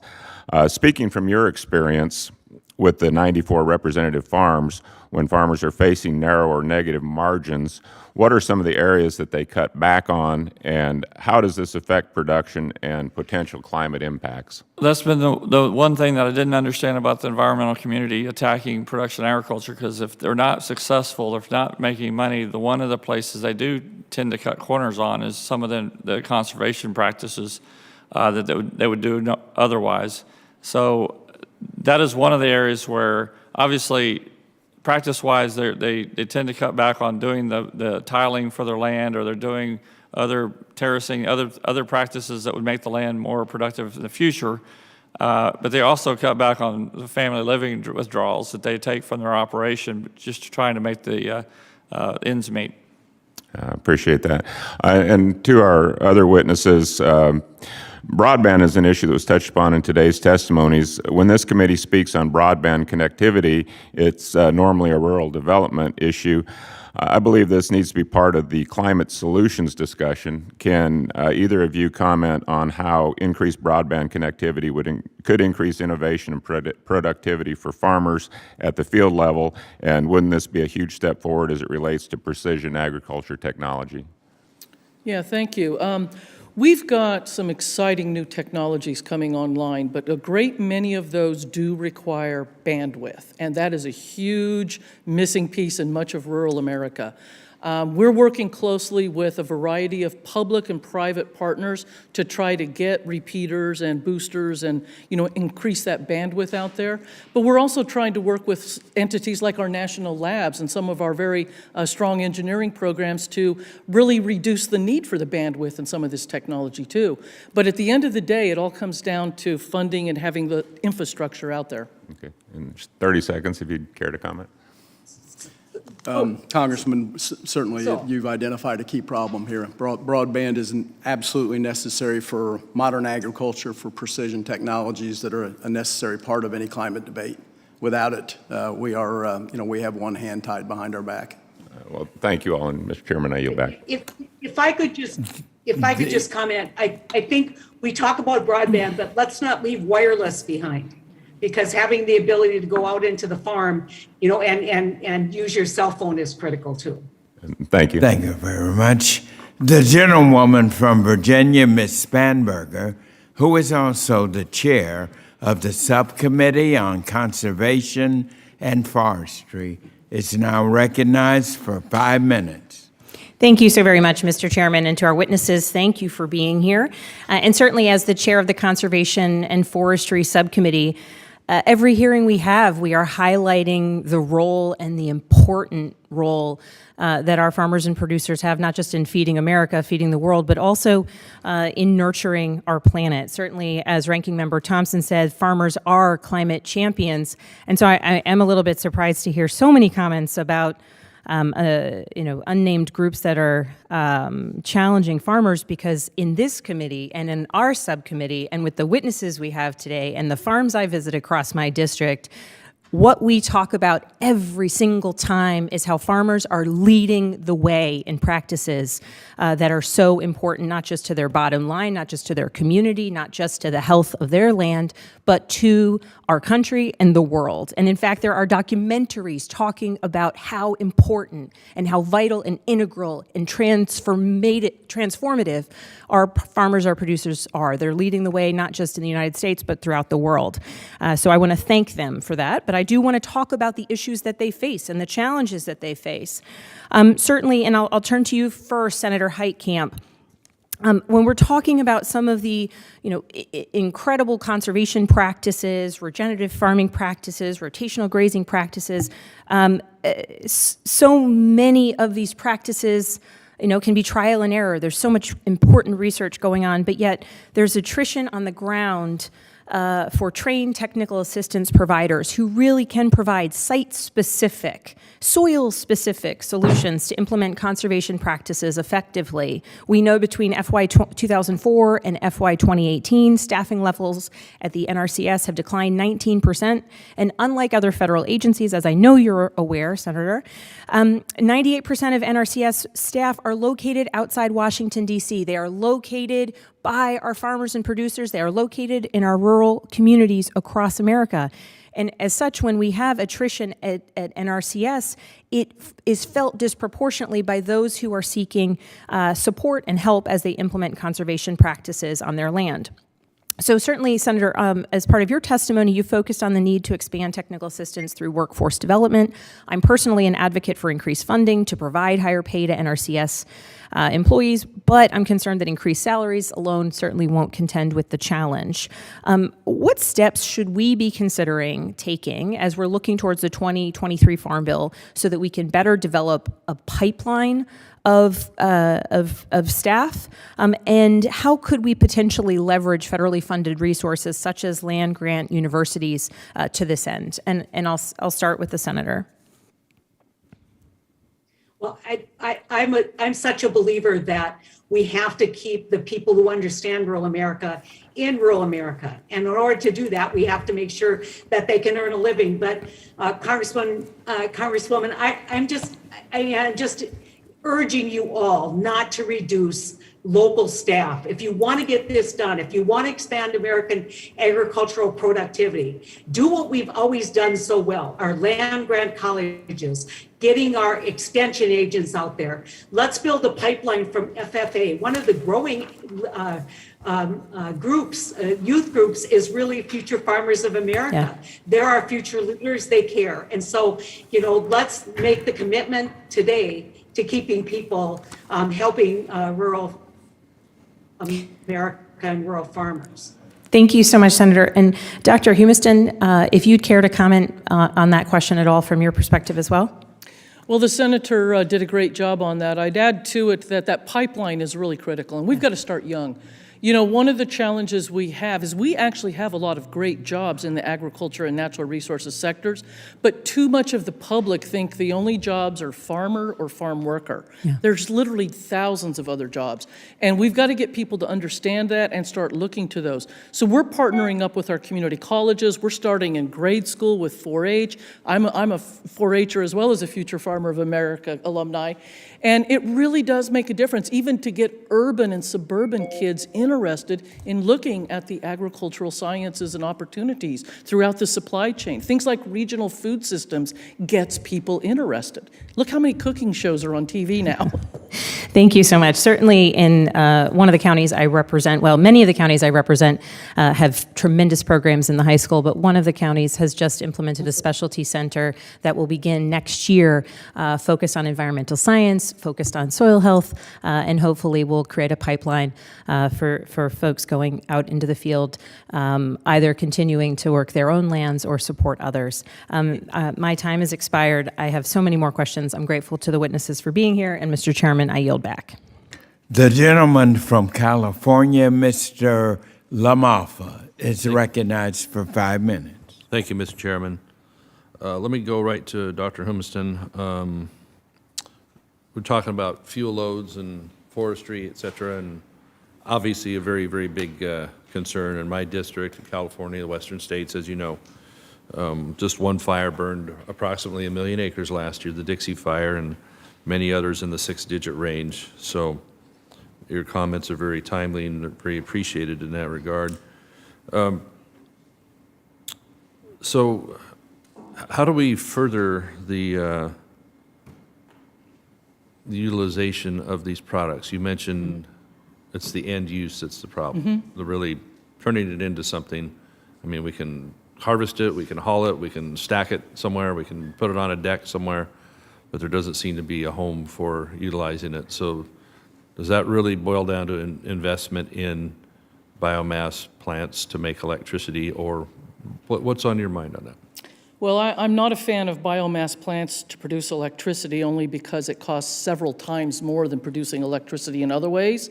But we've got a lot of bioproducts that could be profitable centers for both forestry and agriculture. Bioplastics, cellulosic nanofibers, biofuels, great many programs, and advanced wood products. The challenge is the lack of infrastructure to get it from the forest or the farm into that final product. And I'm thrilled to say in California, we've done some really exciting things recently. I've been co-chairing an effort with the Rural County Representatives of California, RCRC, which is a statewide group of the 39 rural county supervisors in our state, who have actually themselves stood up a financial entity and created a supply chain from forest through manufacturing to markets in Asia for wood pellets. And now, because of that example, we're able to get other folks to look at these same kind of supply chains and link them up in frameworks that allow us to do more of that, both for forest and ag biomass. Now, what's the foreign use of those wood pellets? It's basically Japan and South Korea trying to wean themselves off nuclear. And it's a short-term solution. Wood pellets are not a long-term fix, but they're a great solution in the next 5 or 10 years. Longer term, we really have to be looking at the use of biomass for, as I said, bioplastics and other uses, and particularly the advanced wood products, which sequester carbon for decades in our buildings.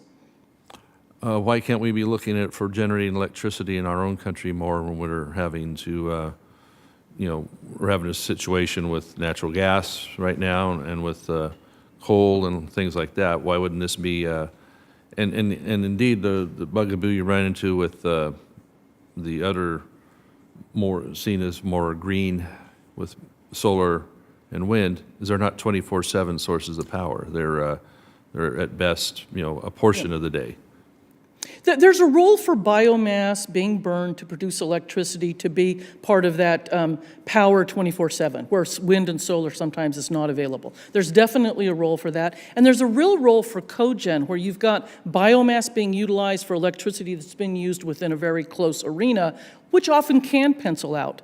But in the past, we've done work for several years now where it's been very clear that producing electricity from biomass, even from established plants, does cost several times more than that same electricity from other sources.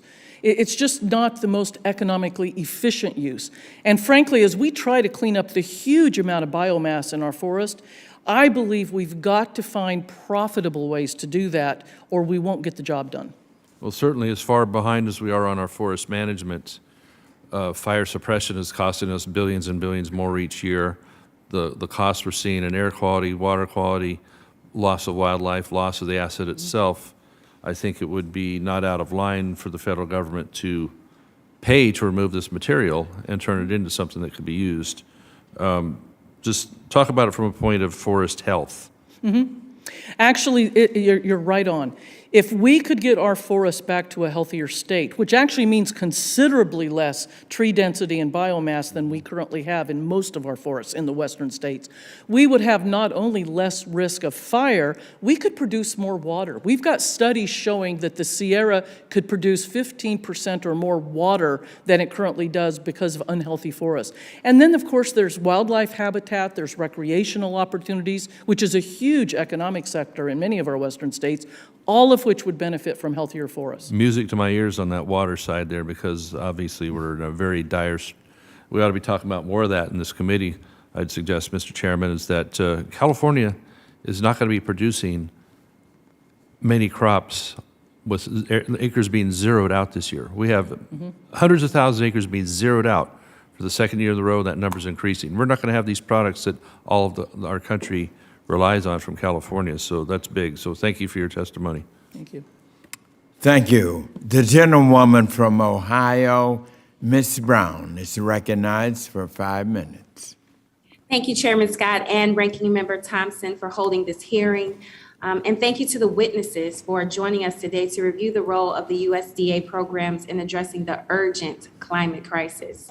Congress considered and passed the 2018 Farm Bill on a bipartisan basis, and it provided significant investments to incentivize sound farming practices that not only reduce pollution, but also make our farms more resilient to the changing climate. We must recognize that climate change is a clear and imminent threat to our planet. As stewards of this planet, we have the moral responsibility to protect the air we breathe, the water we drink, and the world we leave behind. To stay ahead and competitive, we must be smart about how we use and manage our farmlands. And American farmers and ranchers can be an active partner in this endeavor. I look forward to working with all of you as we look for climate solutions that work for everyone. Mr. Connor, what do you believe are some of the most helpful tools from the 2018 Farm Bill to help producers address climate concerns while also supporting their operations? And how can they be built upon to better work for producers? I'll answer that two ways, Congresswoman. First, I think the 2018 Farm Bill provided an excellent foundation in terms of the Title II programs. This is technical assistance, this is financial assistance for farmers to do good things on their farms that may be just on the edge of viability in terms of economics, and the bill provided great assistance. Many of our FACA recommendations that we put forth today and talked about today follow the model from those programs in the 2018 and past farm bills. We believe producers are very comfortable with those. We believe they are programs that help a variety of farmers, and we would, for that reason, are encouraging additional resources be added in the next Farm Bill to Title II and a number of those efforts that have been identified today. Thank you very much.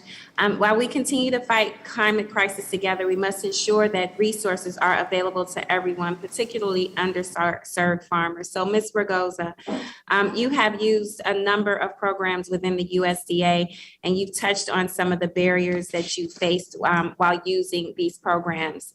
As it relates to the programs that you have used, what programs do you think work well, and which do you believe need improvement to better help historically underserved farmers?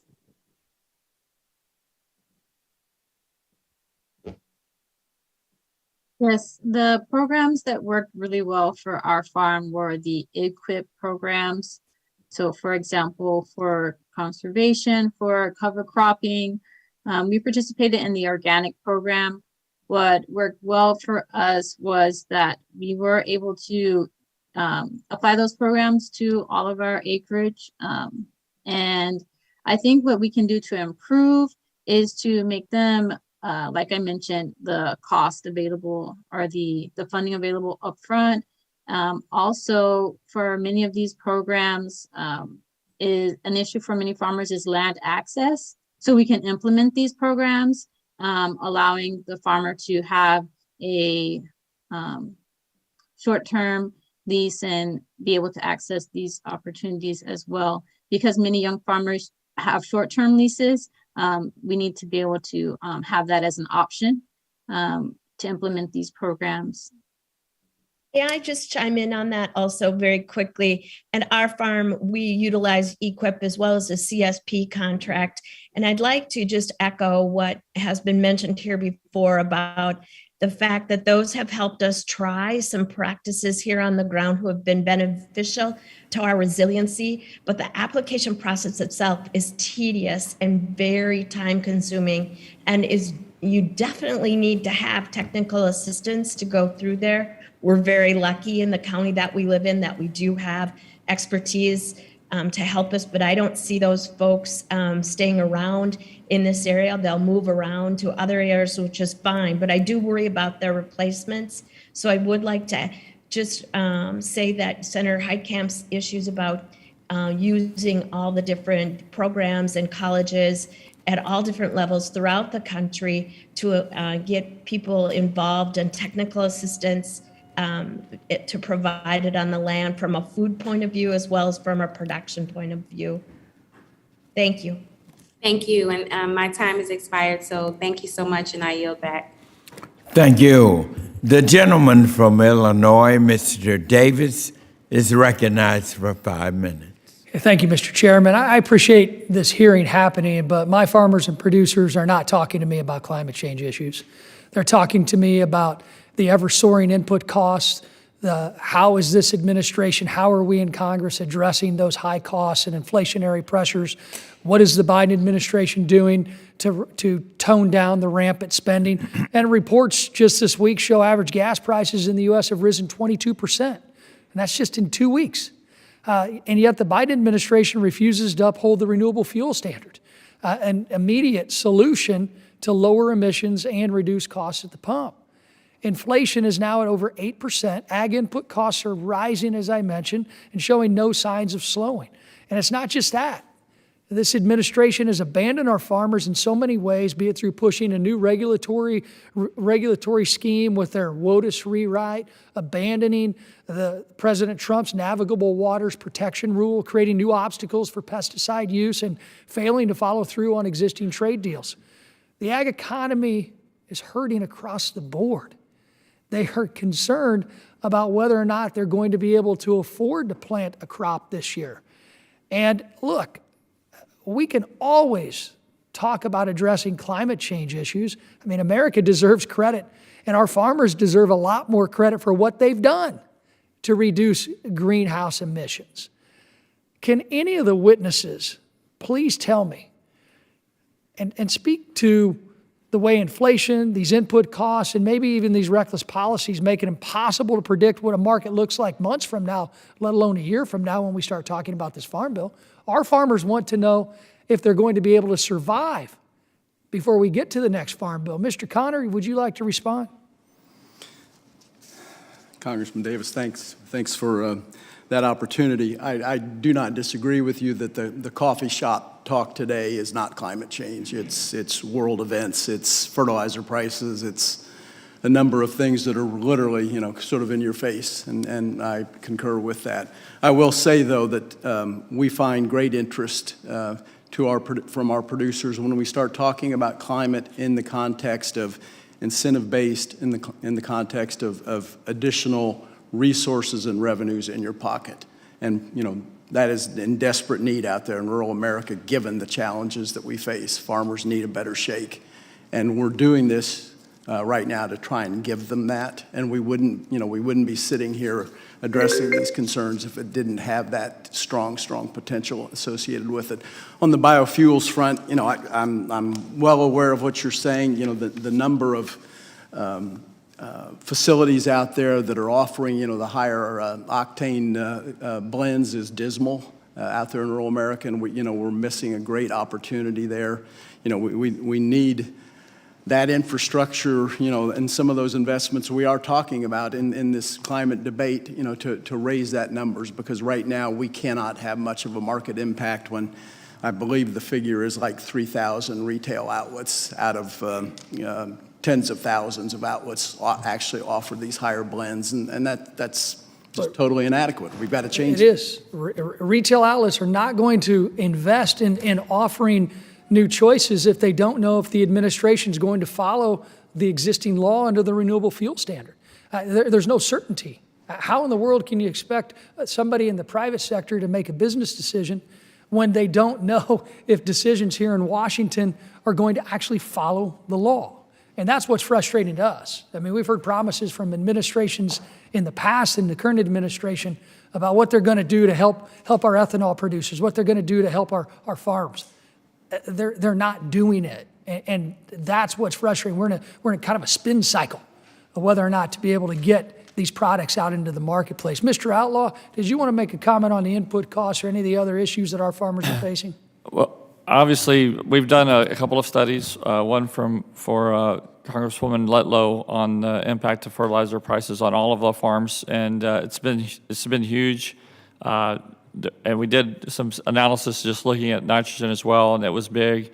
The honest answer is that I hope that the prices that the futures market is reflecting come true, because if not, we're going to have a big disaster, because the costs have gone up in some cases 20 to 40% across the board for different types of commodities, and that will put a lot of people in very dire straits. It's going to put them in dire straits. Imagine, if we had to compete against our global competitor, where we see war ravaging in Europe, and imagine if there weren't any issues with the Brazilian soybean crop.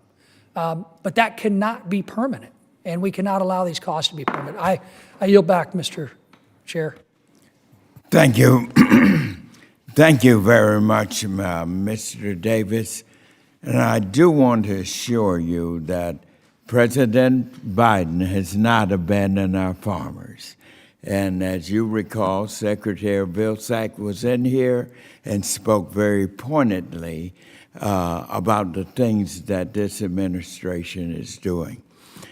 The gentlewoman from New Hampshire, Ms. Custer, is now recognized for 5 minutes.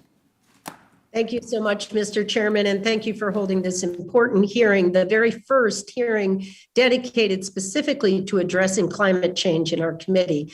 I'm excited to continue this discussion, and as we look to how we can continue to utilize the Farm Bill to reduce emissions in the agriculture sector and maximize how our farm and forest lands store carbon. I always like to begin these conversations by recognizing the incredible work that farmers and foresters in New Hampshire and across the country are already doing to mitigate climate change.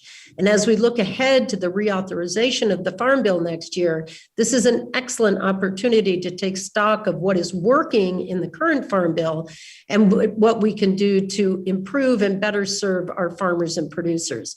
So in that vein, I believe one of the most important things we can do to address climate change is to keep farmland as farms and forest land as forests.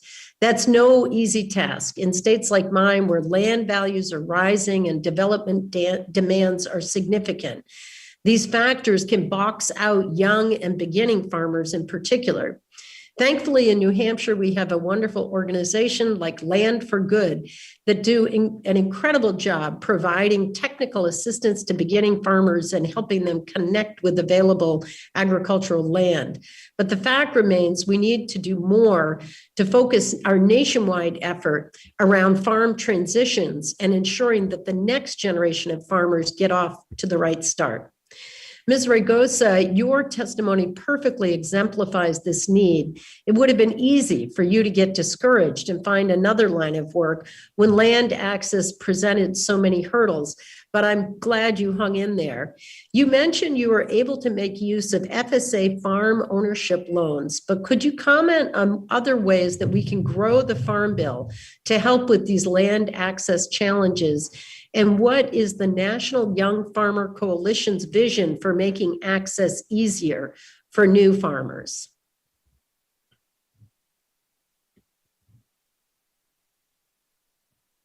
Yes, so for me, for my farm, it was very important for us to be able to have access to land.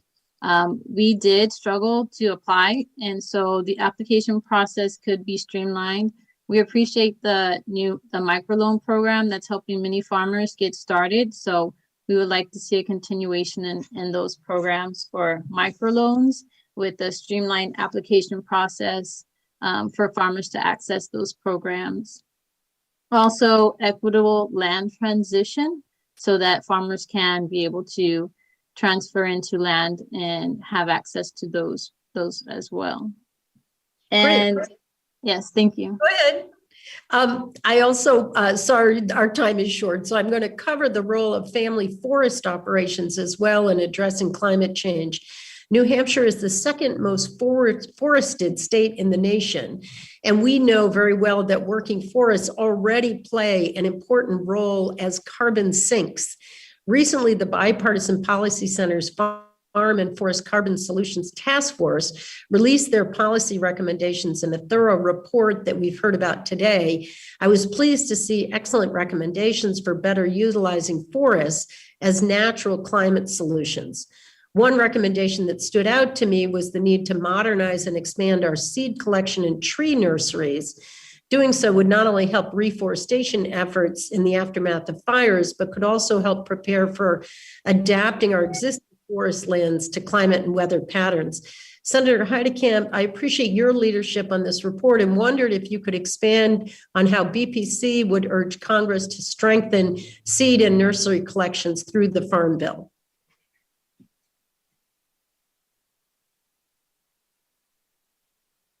I think that it is the single most important part of our recommendations in forestry, that we make sure that we have the feedstock, we make sure that we're building resiliency. And so I would say that in the whole, I mean, we've got to take care of our forest.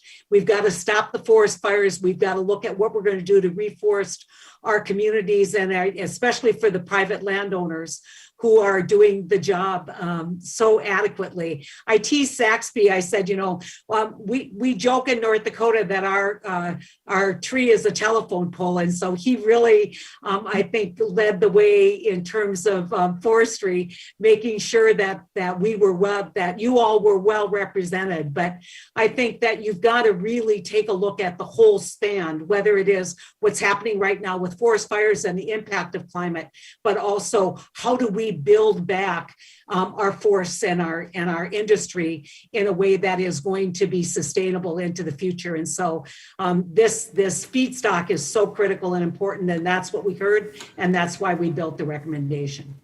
Great, thank you so much. With that, Mr. Chairman, I yield back. Thank you. The gentleman from Georgia, Mr. Allen, is recognized for 5 minutes. Thank you, Mr. Chairman, and I don't want to sound like a broken record, but as has been stated here earlier, my folks back home are not tuned into this hearing right now. In fact, I'm going to have very few questions, but I'm going to tell you what they're saying back home, and I'm going to tell you what I see is the biggest threat to this nation.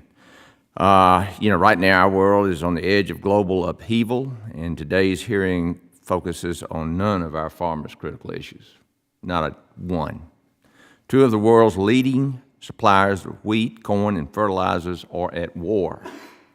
Commercial activity in Ukraine ports has not resumed since Russia's invasion, which could lead to an inability to export their commodities.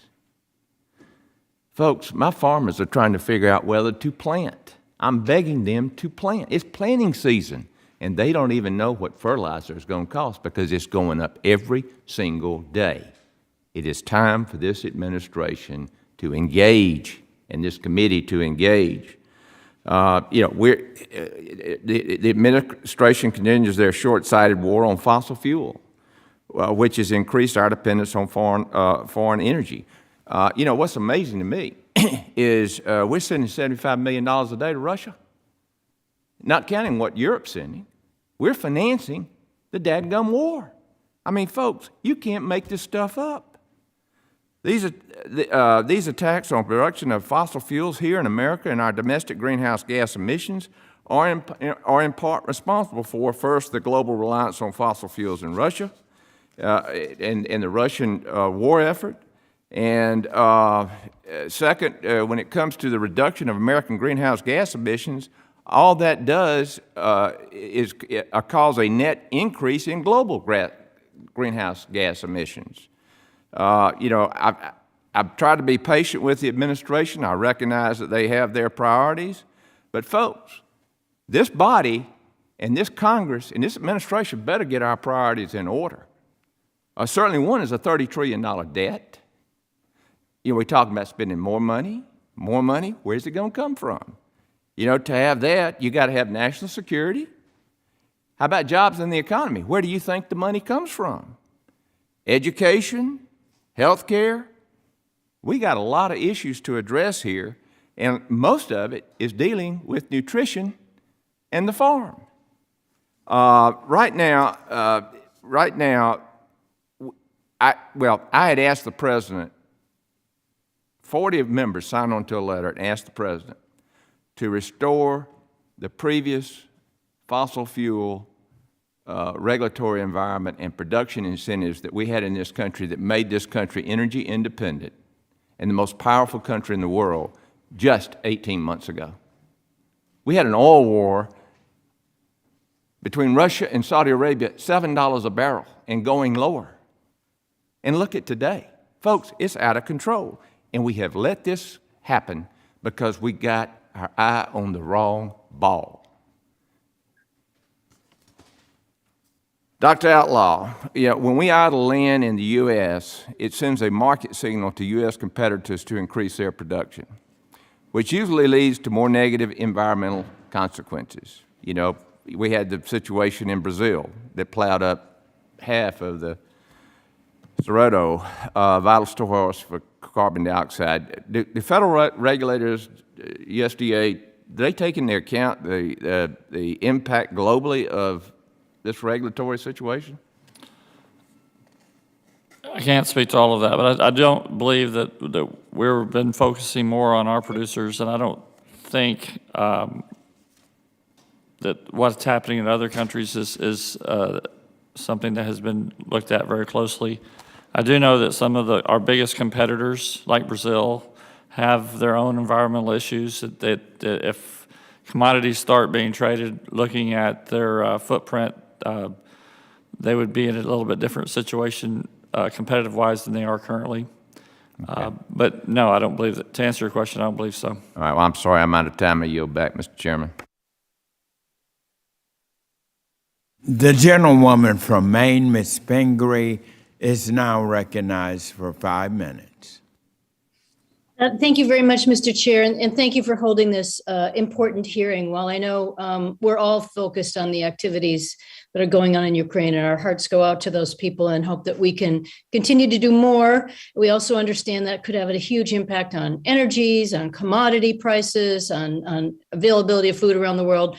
It doesn't mean that we shouldn't be holding this hearing today. These are also very important issues, and I really appreciate that you're doing that. So my questions, Senator Heitkamp, so nice to see you again. Thank you for the work that you've been doing. One of the recommendations in the Bipartisan Policy Center's report was to streamline NRCS process for adopting new conservation practice standards. Currently, the practice requires stakeholders to petition for an interim practice, and then NRCS studies that interim practice for 3 years or more. This is something I've been interested in as I've been pushing for NRCS to support compost, which is finally on its way as an interim practice. But could you talk a little bit about why streamlining the process is important as we think about climate change, and how do you think NRCS should approach developing new conservation practice standards in a way that supports innovation without undermining their scientific credibility? Well, you've already heard from the producers here that the application process is way overbearing. And yes, they're grateful for the help, but why? I mean, farmers don't want to be paperwork people. They want to get out and farm. And so the first thing I would look at is, even on those proven programs, making sure that the application process is streamlined and available. But if we really believe that we have an emerging crisis in climate, why is it going to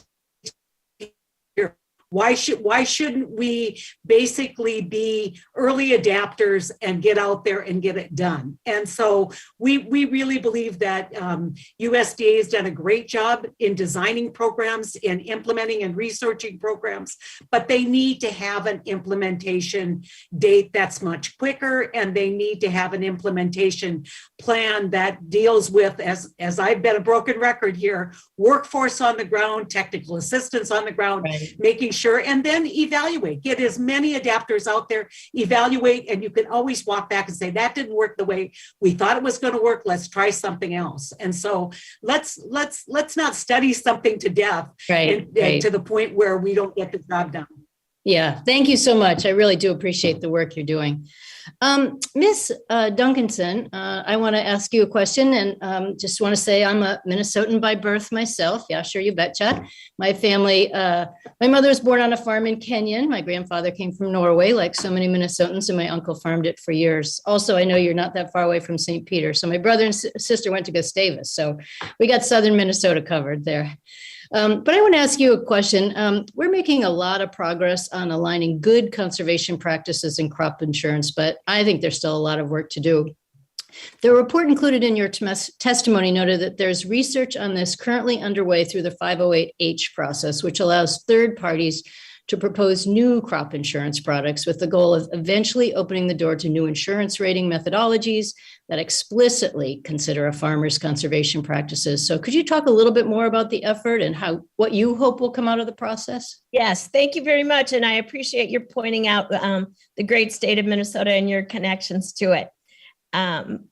Yes, that process has been part of what we have worked towards and are hopeful about, that we'll get out on the landscape and try to see what really is resilient and working and could be incentivized or recognized as a way to make crop insurance continue to be part of our resiliency plan. Keep in mind that for so many of us, crop insurance is the way to make sure we can farm another day. We also need to make sure that a crop insurance kind of platform is available to all farmers, regardless of what they grow and where they grow it and how they grow it. So we're looking forward to using some of the pilot that we're finding out about right now, and also with the PACE program, which is a split application of nitrogen opportunity, a brainchild of Illinois corn, and just see where we can go with that. Great. Well, thank you so much. I appreciate the work you've been doing and your representation of farmers. I think I only have 20 seconds left, so I will yield back my time and submit my other questions for the record. But thank you to all the panelists. You've been very helpful, and we really appreciate you all presenting your side today. Thanks so much. And thank you, Ms. Pingree. The gentleman from South Dakota, Mr. Johnson, recognized for 5 minutes. Thank you, Mr. Chairman, and I want to pick up or add on to the conversations that Ms. Custer had started on forest products and good forests. And I'll start with Senator Heitkamp, and then maybe if we've got time left over, I might have some questions for Dr. Humiston. But Senator, you talked in your testimony a lot about the power of production agriculture to help with some of these things. But I noticed your organization title also has forest in its name. And so talk to us about the role that forests, and particularly forest products, can play in gathering up this carbon, sinking it, holding on to it for a long time. What better way to sink carbon than keep it in the wood, right? I mean, we recognize that forests can be such a big part of this. I want to just talk a little bit about what concerned our committee and our bipartisan effort. Number one, forest fires. And there was a lot of discussion about USDA programs building greater resiliency so that we don't basically lose the carbon sink in a forest fire. And so we want to modernize seed collection and tree nurseries. We want to implement an all-of-government approach. I think that was one of the concerns, and also working with state governments. You heard New Hampshire, Maine is a huge forestry state, Georgia. Our state's not so much, as you know, although you have the Black Hills. And I think the cross-boundary initiatives to improve health and carbon sequestration potential of rangelands. And so there's a whole ecosystem that we talked about. One of the things that we did, I think, pretty effectively was sit down and say, if we are going to, and we haven't talked a lot about it here today, but if we're going to sell carbon credits, how do we guarantee that those are real? And certainly the forestry industry today is on the leading edge of carbon credits and making sure that we are doing the research and giving the certainty on carbon credits that can be bought on the market where we actually see a climate result. And people, I mean, we heard from very large folks who would buy a lot of credits if they were sure that these credits would be in fact legitimate in terms of carbon capture. We think that the early adapters are going to be in forestry. And so there's a lot of real opportunities out there to have those conversations. And the American forestry industry, whether it's people who provide basically work on public lands or those who have their own private lands, stand ready to do this. And that's the exciting part, is everybody is in on it. Well, and you're right about so much of that, Senator, as well as the point that the Black Hills has so many trees. But don't sell North Dakota short. I have seen the trees in Medora, and they are both beautiful. So you talk about the health of the forest. I think you talk about the health of the forest. I think that's good. But talk to me specifically about forest products, because we're losing so much of that forest products industry in this country. And I think that can be the real value add, because not only do you take the long life of these trees, but you extend the ability of that wood to hold carbon when you've got them in telephone poles, as you mentioned, and chairs and tables. I mean, what role does the forest products industry play? Well, huge, and you've already heard it from the California perspective, the important part of, as we were talking about biomass as an energy producer, but how about advanced manufacturing and making sure that those forest products are actually being utilized and used to produce furniture, are used to produce building materials right here in this country. I think I would defer this question to our great colleague from California. They're doing some amazing research there, and I think her testimony really spoke to this already, Congressman. Yeah, great. Let's do that, Senator. I've got 45 seconds left. Doc, talk to me about any research that's being done at the University of California on innovation in the wood products and forest products industry. So many of the engineering schools have departments of material science that are doing a great deal of work finding all kinds of new uses for biomass of all sorts. I have to say, basically anything that is made from fossil fuel can be made from renewable biomass. And as we start moving towards that bioeconomy, we're going to create new profit centers for our farmers, our foresters, and even more importantly, perhaps, our rural communities, most of which have not really recovered from the 2008 Great Recession. And this is a huge opportunity we would be foolish to ignore and not pursue. I wish we could go deeper, but I'm out of time. Thank you very much, and I yield back, sir. Thank you. The gentleman from Arizona, Mr. O'Halloran, recognized for 5 minutes. Thank you, Mr. Chairman, Ranking Member, for organizing this important meeting. Arizona has been hit particularly hard by climate change. We are in the midst of extremely drought that has been the worst since 1,200 years ago, according to a lot of scientists. On top of this, the decades of outdated wildfire practices have led to a concentrated, dense forest that have left much of northern Arizona. I have all or parts of the 6 national forests in Arizona, along with the Grand Canyon. So I have watched as Arizona's wildfire season has started earlier and earlier each year. I'm happy to see an increased focus on fire prevention, but our current mitigation efforts can only go so far. The Infrastructure Investment and Jobs Act accounted for $6 billion for forestry programs, and I am encouraged by the Secretary of Vilsack's recent announcement in Arizona to use some of the funds to implement a 10-year strategy to confront the wildfire crisis. Dr. Humiston, thank you for your testimony. Fire and drought are major concerns of many Arizonans and Americans, particularly those in northern and eastern Arizona. More fire, severe and drought severe conditions are clearly linked to climate change. Can you speak to how the Farm Bill can support a collaborative, economically sustainable approach to addressing these concerns? Thank you for the question. There's several ways the Farm Bill can assist with this. One is to just make sure that our U.S. Forest Service has the ability, an expanded ability, to enter into long-term master stewardship agreements with local government and economic development organizations to make use of that biomass. And that we keep pursuing the technologies to enable us to both get that biomass out of forests without causing environmental degradation, and we can do that. We're finding the tools, we're finding the methodologies, but then also look to entities like our rural development and their ability to finance some of that supply chain and infrastructure and manufacturing base that we need to make good use of that biomass. That's just a few examples, but there's many, many more. Thank you. And during the last Farm Bill, we did try to address the extension of contracts and also some of the other partnerships. We have to go further, I think, this time. Senator, could I add one more thing? I'm sorry. Sure you can. I'm so sorry.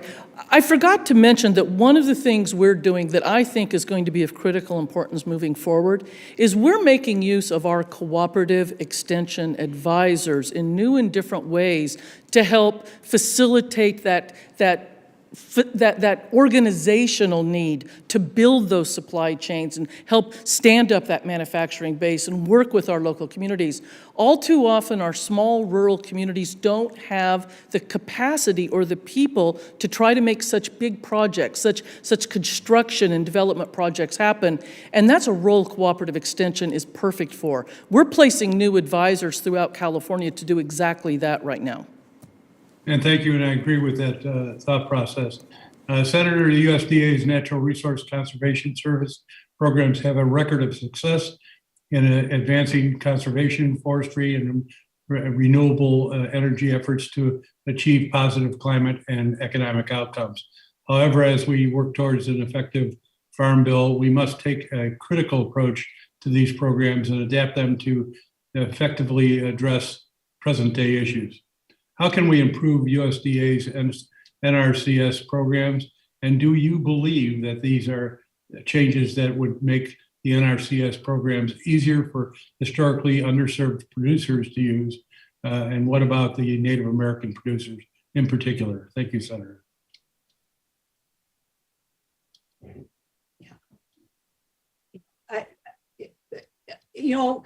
I know I keep coming back to this, but it is about workforce. And when I was in the Senate, I was a ranking member on a committee that looked at the retiring workforce. We have got to build workforce. We've got to deploy workforce, and we've got to deploy workforce where we haven't before. We have the technologies. We had a whole committee of soil scientists talking about, do soils actually embed carbon? And yes, we can do all of this. But if we don't get people to adapt the practices that are being recommended through NRCS, and how we do that is we get workforce on the ground. And so I would say, find a collaboration with tribal colleges. I know you have some great tribal colleges in Arizona. They are reaching out to your land grant colleges, make those collaborations, incentivize and outreach to traditional African-American schools, and get the workforce on the ground. People will do it if they know how to do it. The gentleman from Indiana, Mr. Baird, is now recognized for 5 minutes. Thank you, Mr. Chairman and Ranking Member Thompson, for having this important hearing. And I really always appreciate having such knowledgeable witnesses on our program. But, I think we're all concerned about the Ukraine. We also have tremendous respect for their extraordinary courage to defend their homeland. And having said that, our heart goes out to what's taking place in that country. I think we're also concerned, as many of my colleagues have mentioned, about the impact that the current economic situation is having on our agricultural industry. And we need to recognize that as we move forward with our farm bill. I have also appreciated hearing many of the witnesses indicate today that agriculture can play a major role in this climate mitigation kind of work. And I think that's exciting for agriculture. Cover crops, no-till, forestry management, all of those are tools that the farmers and ranchers have been using and can use in the future. Another area of interest to me is in the livestock area, whereby you can use feed ingredients to reduce enteric emissions from cattle, for example, methane, the gas release, and so on. So I think we need a pathway through the system to approve products like that, maybe through USDA rather than FDA, so that it's not considered a antibiotic or something like that, but rather a feed ingredient. But having said all of that, I really see biotechnology as a major factor in what happens in agriculture as we try to produce the food and fiber for an ever increasingly hungry world. So I'm just going to throw out one example when I'm trying to talk about biotechnology. Genetically engineered nitrogen fixing bacteria can be used as a biofertilizer. And so, and it really enhances plants' ability to take up nutrients and so on. So my questions are going to be to Mr. Connor and to Ms. Duncanson.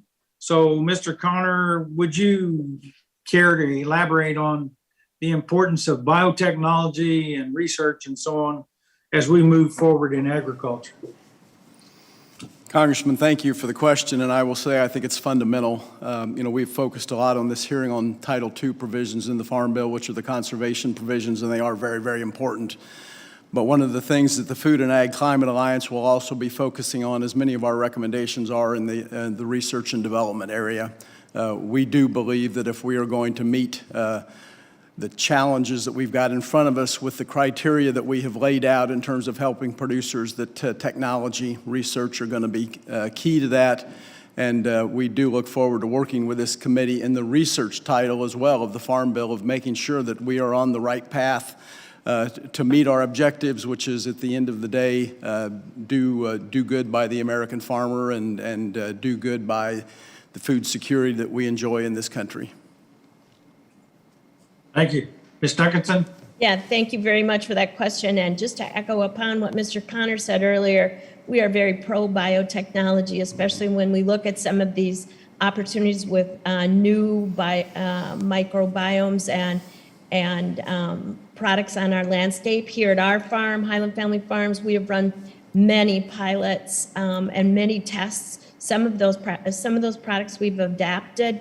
Some of them are not within our budget, but they'll get better over time. Research is an important component on moving American agriculture forward and forestry. I mentioned in my testimony that we are also converting some acres to organic production. There's research to be done in that realm too, as we look at the resiliency and eliminating and reducing risk on all facets of what we do here. So we look forward to all the new programs that are available to us, but we also are very dependent on our land grants to do some research on their facilities with scientists and move science forward too at the same time. I appreciate that comments, and I would like to end by saying I've appreciated everything that everyone has brought up here today. It is overwhelming right now for American agriculture as we look at the challenges that face us. We are a resilient bunch. No matter what we do on the landscape, we will continue to look for good partners, look for good advice, technical assistance, government programs, private industry ideas to continue to move forward, and we'll hope to adapt those into the new Farm Bill. We're an optimistic group, aren't we? We always have been. So thank you for those answers. Thank you very much, witnesses. I'm not sure, Mr. Chairman, how much time I've got left, but if any of the other witnesses would like to comment. Your time has expired, unfortunately. The gentleman from California, Mr. Gabahal, is now recognized for 5 minutes. Thank you, Mr. Chair, and thank you to all the witnesses for taking time to testify before our committee today on these important issues. Like many areas of California, my district produces wonderful agriculture products, including the best, bar none, strawberries in the country, wine grapes, broccoli, and avocados, and much, much more.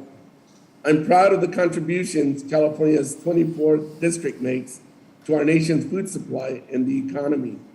Like many areas of California, my district also knows the consequences of climate change all too well, as we have experienced devastating fires and prolonged drought. California has long been the country's top agricultural state. Let me repeat that, top agricultural state, and leading the fight against climate change. This is in part because of the research funded by the Farm Bill programs and by our terrific universities like Cal Poly, San Luis Obispo, and the University of California system, who has an institution also in my district. Dr. Humiston, can you elaborate on some of the ways that UC cooperative extensions can help with wildfire prevention and research? I know you touched on this a little bit, but if you could elaborate a little bit more, it would be great. And as we look towards drafting a farm bill in 2023, what are some of the USDA's programs Congress can improve to better assist with wildfire prevention and recovery? Thank you for the question. Cooperative Extension is deeply engaged in several different activities around wildfire risk reduction and also forest health. For example, we've coordinated local communities and homeowners associations to create controlled burn associations, where we provide training and actually organize controlled burns that help remove that excessive fuel load and keep the forest healthy. We also have our Master Gardeners program increasingly working with homeowners on how to make their house fire-wise, improving their landscaping plants to be less prone to fire, giving defensible space, hardening where necessary, and really reducing that risk, which is huge. And as you know, in California and many of the western states and elsewhere, where winds can blow embers from a fire a half a mile to a mile ahead, you've really got to do that defensible home hardening to protect our homes.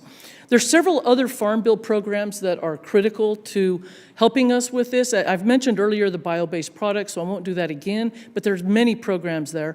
And I will say one other item that hasn't been mentioned yet, not specific to fire, but drought, which you brought up, is the need to make sure we've got adequate water resources for irrigation for our farmers to grow those crops that you named.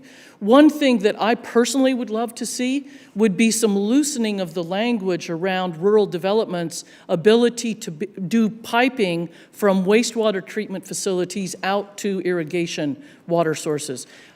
That's such an obvious win-win between urban and rural and our farmers, and yet right now the language doesn't really allow that itself, as well as the population limits make it impossible to do that kind of infrastructure, even though it would serve our communities and our farmers very much. Thank you. Dr. Humiston, in your testimony, you mentioned that drought and heat-tolerant crops varieties are being developed. Can you speak to the impact this could have on water conservation efforts in California and the role Farm Bill programs played in this research? Yeah, absolutely. I mentioned the need to develop new crop varieties, and this is critical. We're seeing our ecosystems actually move around. Obviously, a little bit to the north as different sectors of the state warm up, and again, this isn't just California. But finding those crop varieties that maybe have a shorter growing season, are able to grow on less water, and the ability to perhaps use saltier soils are all critical to be able to keep productivity up. The other item that's really exciting is the ability to really use data to help us with managing this type of productivity. We've created a software system called Crop Manage, some of our cooperative extension folks over on the coast, that actually allows farmers who utilize it to reduce their need for water and nitrogen fertilizer as much as 40% and still maintain the same levels of productivity on many specialty crops. We're working to expand that to additional crops as we speak. Thank you. Ms. Raygosa, I don't know if I have enough time, but I agree with you that young farmers are the future. I want to help support these young aspiring farmers succeed and produce food for our country. Do you think some type of workforce development partnership between USDA and community colleges would be useful to teach young farmers how to navigate USDA resources and learn about climate practices? The gentleman's time has expired, but you may respond in writing to him. Thank you. The gentleman from Ohio, Mr. Balderson, is now recognized for 5 minutes. Thank you, Mr. Chairman, for the time. Thank you for the panel for being here. Senator, it's nice to actually get to ask you a question. I enjoy your time on Squawk Box, so it's actually good to see you here, so thank you. Ohio runs a soil and water management program called H2 Ohio that is showing some promise in lessening runoff from farm fields into rivers and streams and provides farmers with financial incentives. It is interesting to me that farmers are being paid different prices for these programs. For example, if a farmer has a nutrient management plan, they receive $2 per acre. If a farmer uses variable rate fertilization, they receive $8 per acre. Combining practices can pay farmers up to $30 per acre. I am curious if any of our panelists today know about what type of price discovery is occurring in these new carbon markets and how these prices paid to farmers are determined. follow up with that, perhaps we can start with you, Dr. Outlaw, which is a great name, since you have a background in agricultural economics. Right. At this point, there isn't very much transparency in how those prices have been determined. I wouldn't consider there to be a working market right now for carbon. Maybe you don't really have a market when you don't know how the prices are being determined, just plain and simple. I will just say, Congressman, I think we are all in total agreement on that, including our own Secretary of Agriculture, and that's part of the reason, the programs that he has put forward and recently announced is really, sort of a discovery, if you will, type of program designed, I think, to create the data and the information that are going to be necessary to overcome some of these carbon issues, including transparency that we've talked about. And we do commend the Secretary for recognizing that this is not just, full speed ahead, that we do need to collect a lot of information here in the process before jumping into this thing with both feet. And in our view, he has done that with his announcement last week. Okay, thank you. Would anybody else like to add? Okay. I just would like to add, if I could, please, that sometimes you have to go slow to go fast. Mm-hmm. So if we have some programs out there that will figure out some ways to pay producers on any size or scale for doing a practice and get them into the groove of doing that, that's helpful. But we have to have good data to make sure what we're doing is being impactful. So the data here, again, data collection and analysis becomes really important to how we move forward. Yeah, if I could add to that too, all the comments thus far are right on. I would say that we're doing a lot of work not only around the idea of carbon markets, but ecosystem services, which I mentioned in my testimony. Our farmers and foresters and natural resource managers produce a lot of ecosystem services that the general public enjoys and doesn't pay a dime for. And if we can start finding the framework to start compensating for some of those ecosystem services, many of which are climate smart practices, that too will help us move all of these issues forward in a more positive direction. Okay, thank you. My next question, while the Biden administration and Beltway think tanks continue to push a climate agenda based around new and untested programs, I'm interested in working on climate solutions that will work for our farmers. When I hear from farmers about climate solutions, they talk about the need for more research, more boots on the ground support, access to precision agricultural technology, and the need for broadband connectivity to support this technology. To me, this all sounds like assistance that is available within current Farm Bill programs. Is the solution as simple as doubling down on these proven programs? And anyone from the panel can answer. I would just respond to that by saying I think part of the solution certainly is, the existing framework that we have in place. That framework has corrected a lot of environmental problems for American agriculture through the years, whether it's erosion, water quality, wetlands, those kinds of things. And so we're building off of that, to move forward with what we are calling climate smart agriculture. It's not 100% of the solution, but it's a big part of it. And we believe that the mechanisms are in place to really go down that pathway aggressively. Yeah, I would add, we need to not reinvent the wheel. We've got some great programs, many of which need increased funding because the needs have grown. But I'd also say that we need to really pursue interagency collaborations and making sure we're leveraging those programs amongst the different agencies far more than we currently do. Thank you all very much. My time has expired, Mr. Chairman. Thank you.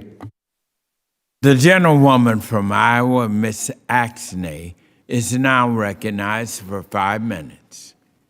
Thank you, Chairman Scott, and thank you to all the witnesses for being here. Very much appreciate it. Hello, Senator Heitkamp. Very nice to see you again, and all the other folks that are here. This is a great topic, one of extreme interest to me. As this committee continues its work on reviewing the 2018 Farm Bill in preparation for next year, it's clear to me that we need strong investment in conservation and renewable energy in order to meet the ever-increasing challenge of climate change.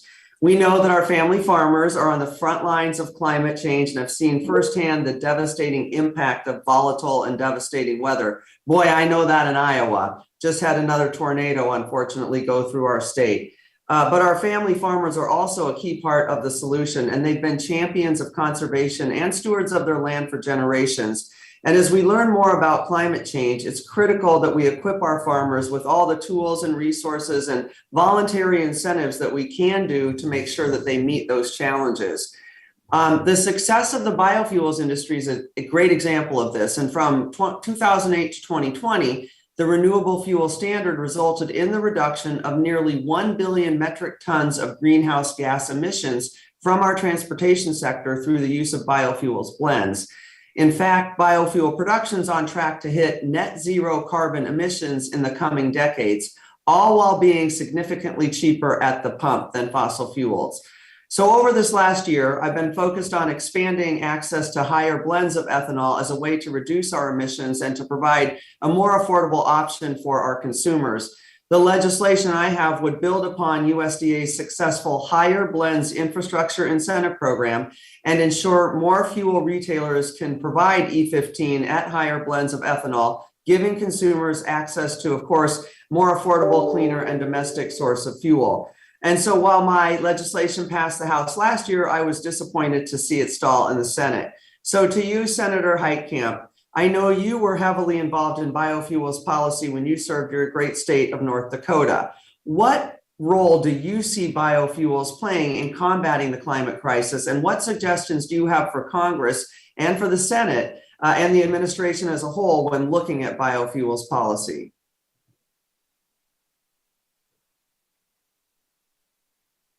I think you're still muted.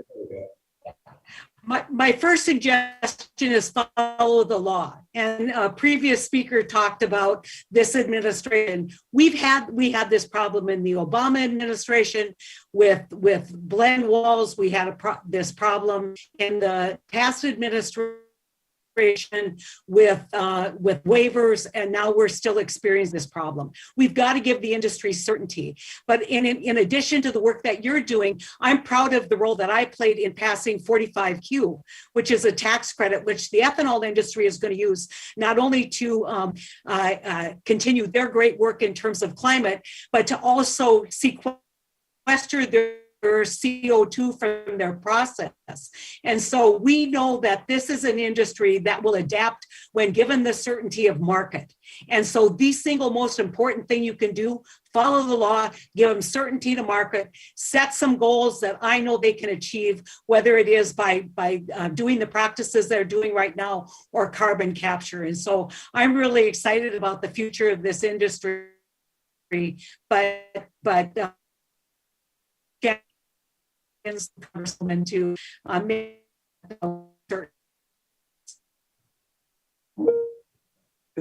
Thank you.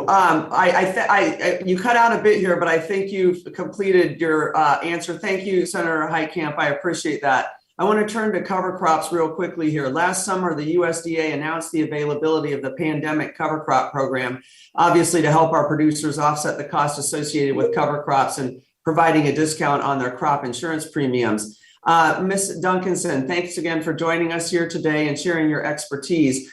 Can you tell me what level of interest you've seen from producers regarding cover cropping, or specifically the pandemic cover crop program, and what suggestions you have to improve it or other ways to incentivize more cover crops?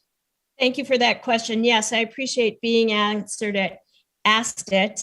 There aren't as many people involved in cover crops as I wish, but that is coming along. As I mentioned earlier, sometimes you have to go slow to go fast, which means giving those incentives and making it easy to apply. Just yesterday, our family finished applying for through FSA for the cover crop program, and we'll utilize that as we pay for seed to expand cover crops through our operation.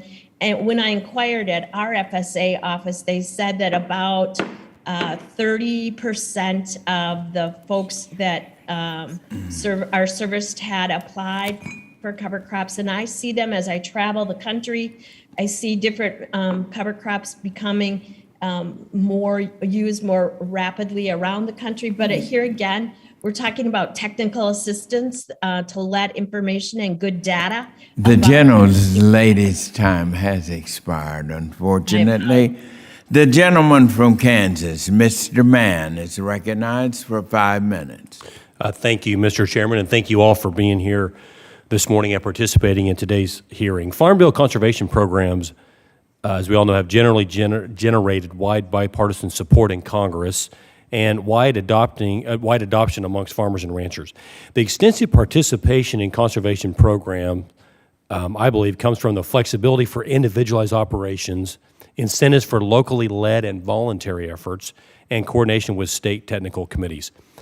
In regards to climate specifically, I think it's important, and my priorities would be to make sure that whatever we do is producer-focused, voluntary, not at the expense of other programs, and also make sure that we don't penalize our early adopters and things that are already happening. To that effect, I guess my first question would be to you, Mr. Connor. You know, for decades, producers across the Big First District, my district in Kansas, and the country have taken advantage of incentive-based programs by voluntarily making changes on their farms and ranches to be efficient stewards of their resources. Recently, and I'm starting to hear a lot from producers that have been implementing no-till practices for decades, but they would not qualify to participate in carbon market programs because their practice is not considered new. In some cases, these producers were told that they would need to farm conventionally for 2 growing seasons just to qualify for carbon market programs. Can you expand on the importance of voluntary conservation efforts and discuss why it's important for Congress, to make sure that we don't hinder or penalize our early adopters? It's a great question, Congressman, and let me just say that the importance of these programs is really top line, and not only because they have been effective in the past, and as I noted earlier, these programs have solved many of the challenges that we have faced in American agriculture before, and done so in a way that, again, has been income enhancing. And that's the bottom line in terms of our recommendations, and we believe that can be done here. For the early adopters, this is something the Food and Ag Climate Alliance struggled with.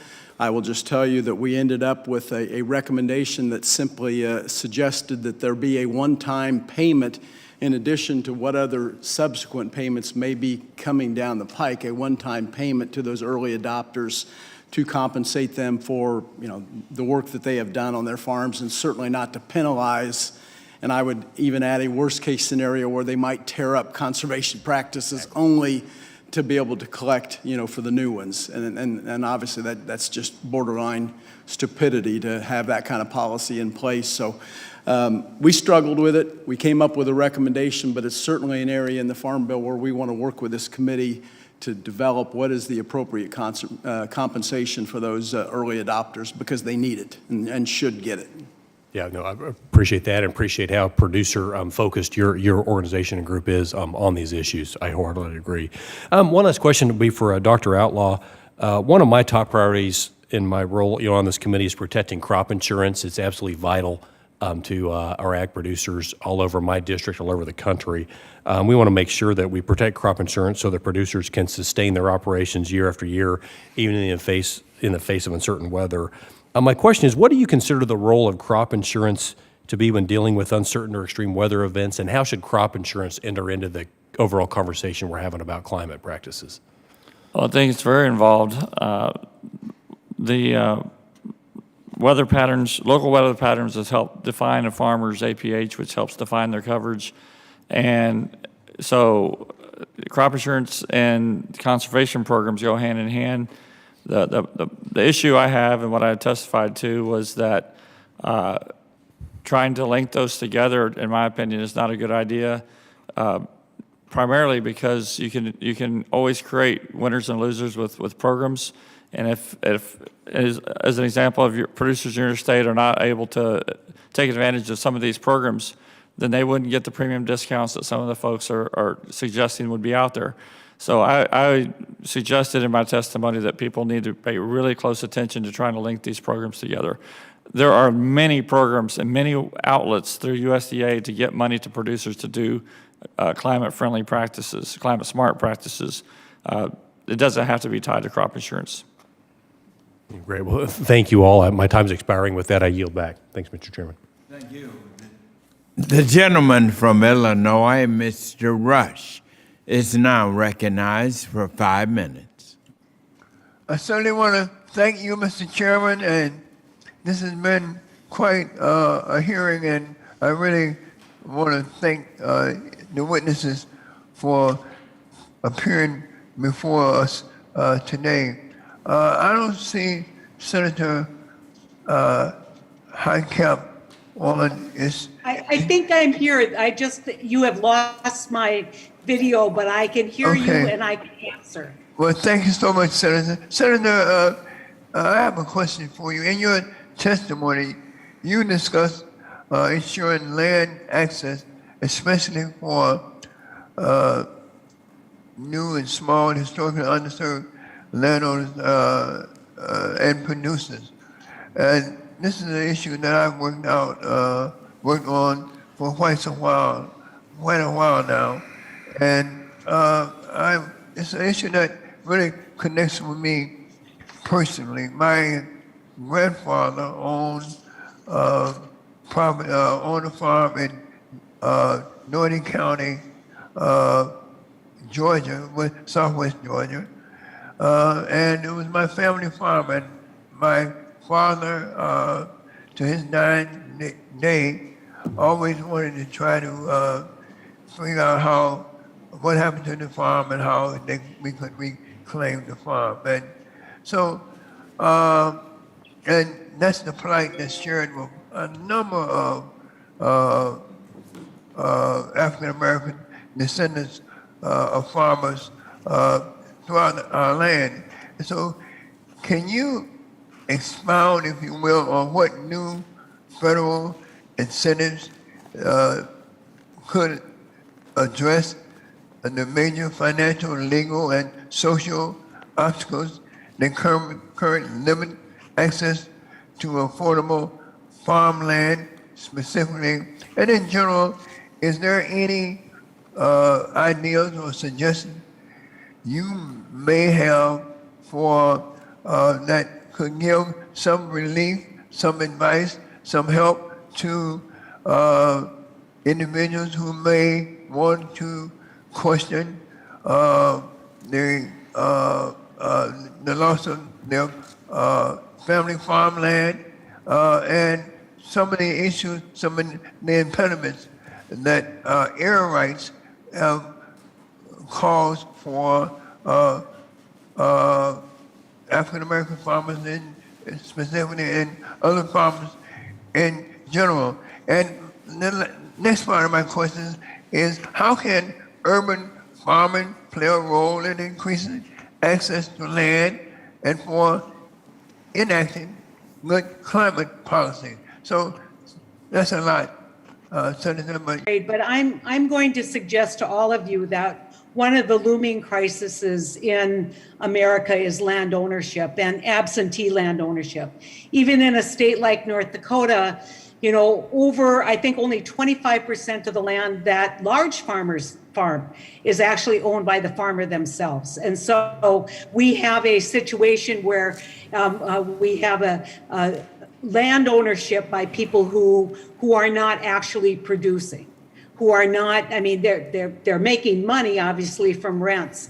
And so once that land becomes available, it's incredibly difficult for small family farmers or for people who want to reestablish or expand their farm to actually be able to afford it. If we want to keep a culture of family farming in this country, we've got to look at land ownership. And if we want to rectify past wrongs that have been done, we have to look at that chain of title. We have to look at kind of this from the standpoint of people who quite honestly lost their land inappropriately, who had it taken from them, or who now have it tied up in land trusts and they're unable to access the asset. And so this land ownership goes beyond Congressman Rush, what you've identified, but it is absolutely one of those, look up what's coming at us in the future. We've got to fix past wrongs, but we also have to look at the challenges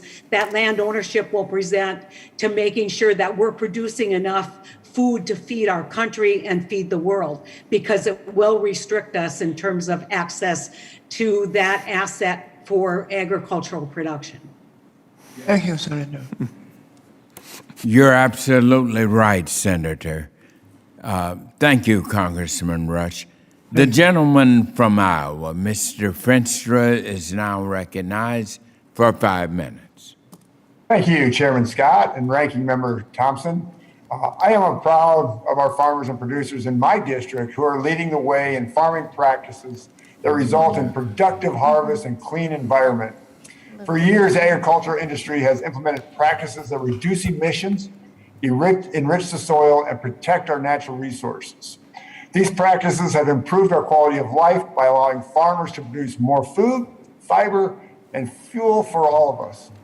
Iowa's 4th District leads the nation in ethanol and biofuels production. In addition to great economic benefits, USDA reports that the greenhouse gas emissions associated with corn ethanol are 43% lower than gasoline. Similarly, biodiesel and renewable diesel are 74% less carbon intensive than petroleum fuels. Programs under Title IX of the 2018 Farm Bill have bolstered renewable energy production in the United States. For example, the biofuels education program has stimulated both consumption and investment in biodiesel through education efforts. Funding offered through these programs have been leveraged to promote biodiesel sustainability benefits, provide technical assistance to equipment manufacturers, and develop fuel quality assurance programs. Another program of Title IX, the Advanced Biofuel Payment Program, was provided mandatory funding through the 2018 Farm Bill. The program provides assistance to small fuel producers looking to create long-term increases in biofuel production. Senator Heitkamp, how has the Title IX of the Farm Bill advanced cleaner burning domestic energy production that benefits farmers and the environment?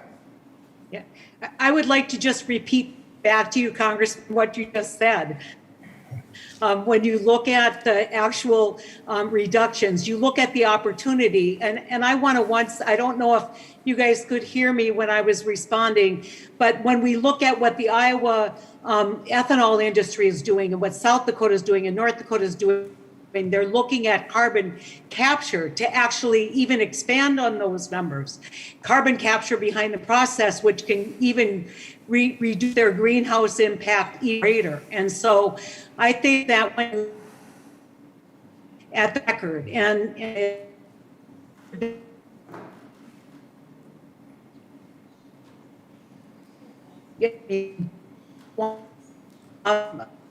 give us access to the market by limiting the infrastructure, or people who just don't like corn ethanol. Yeah. I think you have to be clear about that by using and use. And Senator, we're having a little more difficulty, but you can respond to that in writing. And I'll just talk back. I just want to appreciate what Senator Heitkamp is saying. And it's just amazing to hear the positive reinforcement that's being talked about in this committee hearing when it comes to biofuels, ethanol, biodiesel, and so forth. You know, and yet what's shocking to me is that never once have we heard it from the administration. And this is so concerning right now when we're at such a precipice with our country that we're desperately trying to find energy and fuel, and yet not one word. Crickets. And I'm so disappointed in that, just really disappointed. The 2018 Farm Bill authorized a Soil Health and Income Protection pilot program called SHIP, a voluntary program that allows short-term contracts with producers to target marginal acres within the field. This is a really great program. Dr. Humiston, how has this program empowered producers to adopt conservation practices? And do you agree with locally led programs like SHIP to target these certain areas? Thank you for the question. Yes, I absolutely agree with locally led programs. I served as a director on a soil and water conservation district myself in California for many years. And it's that locally led program that lets us make sure that practices are specific to the soil, the climate, the ecosystems that our farmers are operating in. As to the short-term program you mentioned, it's a critical opportunity to allow farmers to implement practices that they might not otherwise be able to afford. As we all know, agriculture is challenging to pencil out under the best of circumstances, let alone some of the circumstances we have now. So that type of program is exactly what we need, particularly for some of our small and beginning farmers too. Absolutely. Thanks for your comments, and I yield back. The gentlewoman from Illinois, Ms. Bustos, who is also chair of the Subcommittee on General Farm Commodities and Risk Management, is now recognized for 5 minutes. Thank you so much, Mr. Chairman. And really, I want to say thank you for holding this hearing. It's really important that we hear from all the witnesses who are with us. And I know we've heard a lot today. I had another hearing going on. My staff briefed me on the highlights of this, but I know we've heard a lot about the importance of crop insurance. And the USDA has rolled out some new products in recent years that have addressed these challenges that we have. I want to start out by asking Ms. Duncanson a question. Would you please talk about what other new crop insurance products or risk management tools might be necessary in order to help our producers mitigate the impacts of the climate change that we're all experiencing? Thank you very much for that question, and I appreciate that. Let's keep in mind that we've said time and time again here today about the vital importance of crop insurance. And with every new project or every new product that comes out of that system, it needs to be actuarially sound. And so anything that we introduce, we always want to make sure that test is done. All these products are about resiliency and eliminating risks. So as we look at good farming practices that are established through USDA and new things that are happening out on the landscape, we look forward to using the sound advice of this committee, of USDA, of others in private industry, as well as the system about how we introduce a program.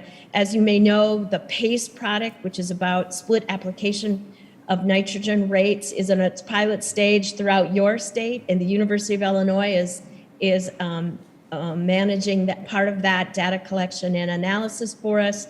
And that really looks at the opportunity for farmers to split apply nitrogen when it's needed, but it gives the opportunity for a insurance program should you not be able to get the product on in a timely fashion. So we look forward to seeing about the adoption of the PACE and are pleased that we were able to provide research for its creation. Thank you, Ms. Duncanson. All right, I'm going to try to ask Senator Heitkamp a question, and we'll see if this will work. But in the most recent report, your Farm and Forest Climate Solutions Task Force noted the importance of expanding programs that deliver climate benefits and offer pathways to new market opportunities for farmers, ranchers, and forest landowners. So just last month, the USDA announced the Partnerships for Climate Smart Commodities, which and probably everybody in this room knows this, but a $1 billion program for pilot projects that create new opportunities for climate smart commodities across the value chain. So Senator, if hopefully you can hear me and hopefully we can hear your answer, but can you expand on what sorts of projects that you envision through these partnerships and how you see them impacting rural America?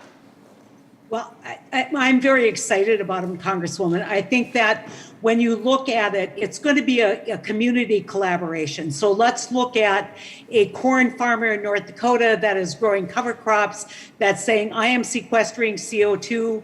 I am doing everything right, but I need to have verification. And so they can work with the land grant colleges. They'll be able to work with local entrepreneurs, tech companies to try and do that verification. Because we know without that verification, the new carbon markets won't work, because people aren't going to buy carbon credits that aren't real. And so I really applaud the secretary. I think to think that you sit in Washington, you can design a program here is absolutely wrong-headed. To throw out an opportunity and let us in rural America develop the programs, that's where we're gonna find the solutions. And I think it's a great idea. I think it's a great use of resources, and I think you're gonna see great results. Hear, hear. A great answer. Thank you, Senator. It's great to see you. I will pass on my next question because I know I can't get it answered within the next 40 seconds. So with that, I will yield back. And again, Mr. Chairman, thank you so much for holding this hearing. And thank you to our witnesses. And thank you. The gentleman from Alabama, Mr. Moore, is now recognized for 5 minutes. Thank you, Mr. Chairman. This is a question to all the panelists, and so anyone can feel free to answer this. The EPA estimates that the agricultural's global greenhouse gas contribution was 24% for all emissions, over double that of the agriculture share in U.S. emissions, which is less than 10%. Why do y'all think this is? And also, what do you think other nations should be doing to follow the leadership of the U.S. agricultural industry? Thank you.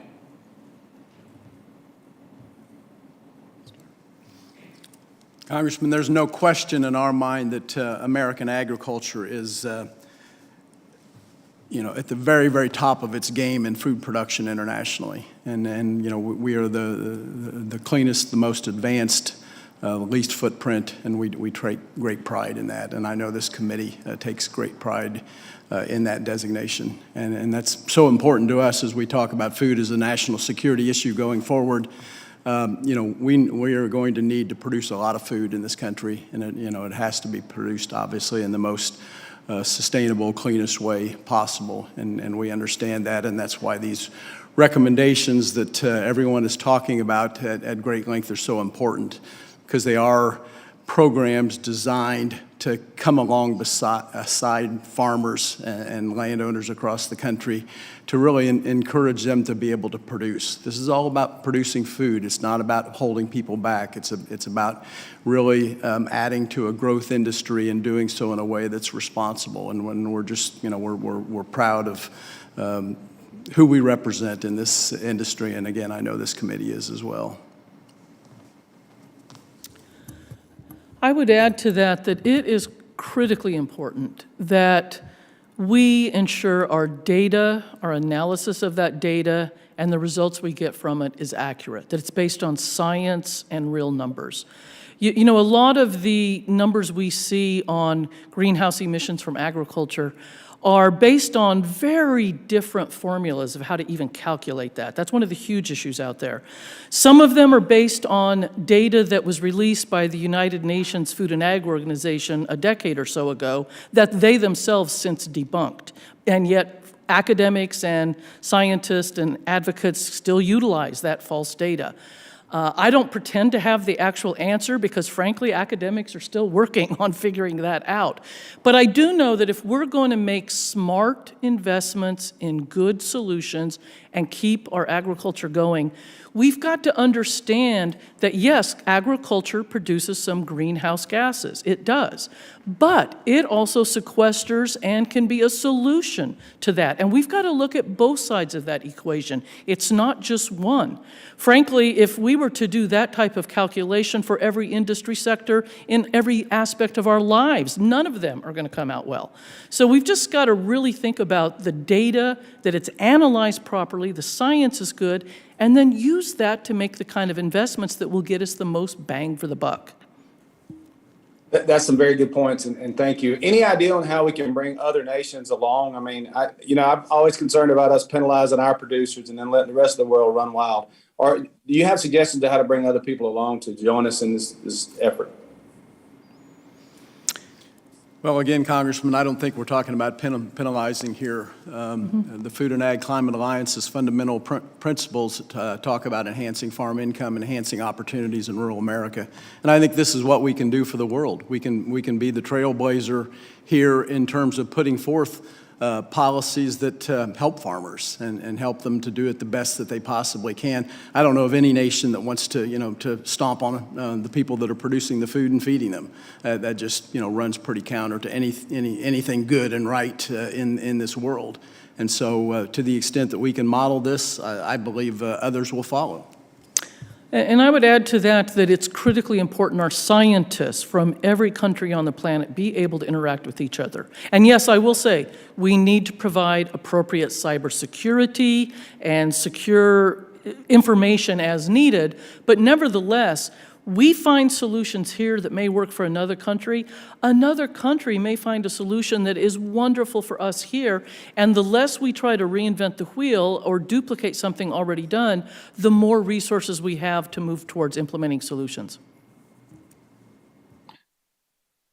Thank you for the answers. Mr. Chairman, I'm going to yield back. Thank you. Thank you. The gentlewoman from Washington, Ms. Schreier, is now recognized for 5 minutes. Thank you, Mr. Chairman, and welcome to all of our witnesses. I would just like to touch on a few issues today. First one is that I'd like to discuss the measuring, monitoring, and verification of successive sustainable farming practices and forestry practices. And I know that measuring climate benefits accurately and cost effectively as a result of changing land management practices still remains a challenge. Our ability to measure soil carbon sequestration precisely, for example, is crucial to set realistic policy goals and design effective incentives.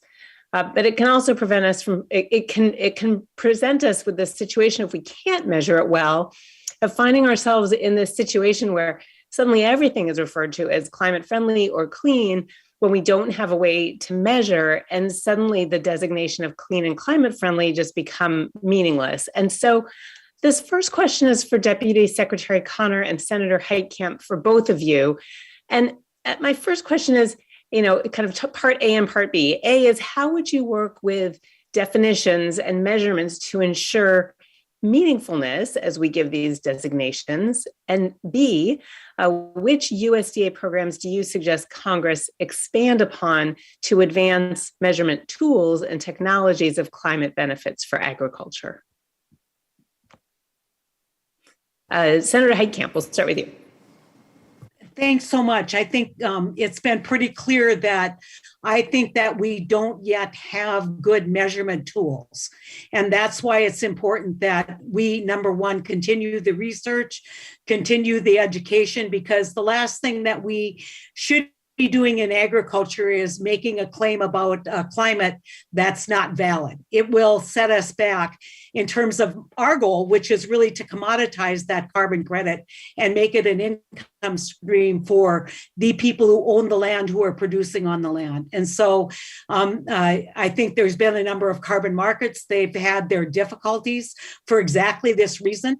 And I think we are going to have to present solid science. Now, with that said, we can't delay this process too long, making perfect the enemy of good. We're going to learn as we adapt. And so to me, I think that Secretary Vilsack is trying to build out the expertise, but at the end of the day, we need authorization from Congress to undergo this work. I think that the bill that is crossing over from the Senate was one that I would have been proud to advance to all of you. I hope you consider it and advance it, because it will get the resources that Secretary Vilsack needs to do this work. Thank you. Deputy Secretary Connor, do you have about a 30-second answer before I go to another part? I'll be very brief. I will just say that it's our view that the Secretary Vilsack's Partnership for Climate Smart Commodities that was announced really is a massive pilot project designed to gather the kind of information that you were seeking. And I think we're in 100% agreement in the panel on that. It is a big pilot project from all regions. We look forward to the results of that and analyzing that information, and I think it will be informative in terms of a long-term climate policy then for this country. In terms of which USDA programs, I will tell you, I think this is a collaborative effort across many agencies. We acknowledge a role for ARS in terms of data analysis here, Agricultural Research Service, but certainly the technical service providers that will be coming online here through NRCS are going to be the people with the boots out on the ground that producers will be interacting with. They'll be walking the fields, analyzing what works and what doesn't, and reporting that back, and they're going to be a critical part of that. We've got to make sure we've got the people on the ground. I have one more part that I just want to touch on really quickly, because we don't always have measurements, but I want to highlight a program we have here in Washington State called the Sustainable Farms and Fields Program. It is a bipartisan voluntary program that supports farmers who are implementing practices that we already know work. And it leaves out some types of farmers, but it is a way to do this without the measurements. And it gives farmers different options for participation, like they can use funds for very site-specific consultations. They could purchase a seed drill with it, or seeds for cover cropping, or even payments for contracted carbon storage. And so I just want to highlight that there are programs, even in advance of having those perfect measurements, that can advance these climate goals in addition to the ones that you just mentioned. Thank you, and I yield back. The gentlelady from Florida, Ms. Carmack, is recognized for 5 minutes. Well, thank you, Mr. Chairman. I appreciate it. Can you all hear me okay? Yes, we can. Excellent. Thank you, Mr. Chairman. You know, I have to be honest. I am incredibly frustrated. It has been about 14, 15 months now since the beginning of the 117th Congress. And to date, we have had six hearings about climate change and one about production agriculture. One. Like I said, I'm very frustrated. I represent an area that is home to producers, and as the lone Republican for the state of Florida on the House Agriculture Committee, this issue is incredibly vital to my state. We are a top 10 producer of agriculture products in the country. And to say that this hearing is redundant is putting it nicely.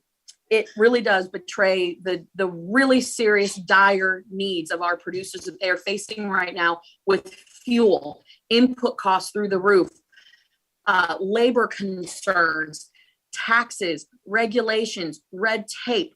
You can't even begin to understand the frustration of our producers because we haven't brought them before the committee. We haven't had these conversations. And if you ask any of my producers in Florida whether the pressing concern for them is covering irrigation canals with solar panels or figuring out how they're going to afford fertilizer in the coming months, I think it's pretty obvious what they're going to choose as the issue of concern for them. And the fact that this hearing isn't even a review of the Farm Bill program, as the majority would have us believe, it's instead a wish list of climate change priorities, that it's a wish list of things that lack practicality. And so I'm really, really frustrated. And I echo the frustrations of producers, not just in Florida, but across this country that feel that they are screaming at the top of their lungs and it's falling on deaf ears in Washington and in the halls of Congress. Again, the cost of fuel, has that been addressed? No, there's no feasible plan from this administration or this committee to address that. The best that has come out was we're going to work to make electric vehicles and charging stations happen in rural America. Folks, we don't even have broadband. That is a pie in the sky idea. While well-intentioned, it misses the mark by a mile. And I just can't even begin to tell you about the labor concerns.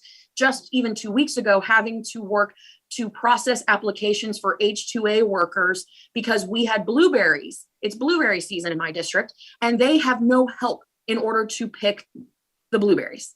This is a continual issue that we're seeing. The cost of fertilizer, Mr. Chairman, alarm bells have been ringing. We now have Russia invading Ukraine, and many people know that Russia and Belarus are the major supplier of potash.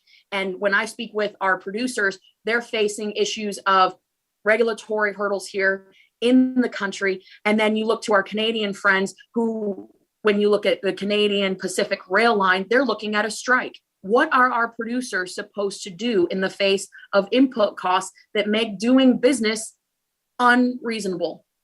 I feel extraordinarily frustrated for our producers because this committee has had opportunity after opportunity to talk about these issues that are on the minds and being discussed at kitchen tables around this country. And instead, it's being neglected for a political agenda. You talk about the important role of forestry and timber and how that plays into carbon capture. But what happens when the privately owned and workforce in my district in Florida are sold because the cost of labor and fuel and inputs are so high, it's unsustainable? One forester in my district let me know just last week, he's seeing $10,000 in increased fuel costs, just in fuel costs. He told me that if prices stay this high, which of course this administration has indicated that it will, and they will continue to stay this high. He's going to sell his land. Do you really want the next crop to be a foundation slab? Because it won't be production agriculture.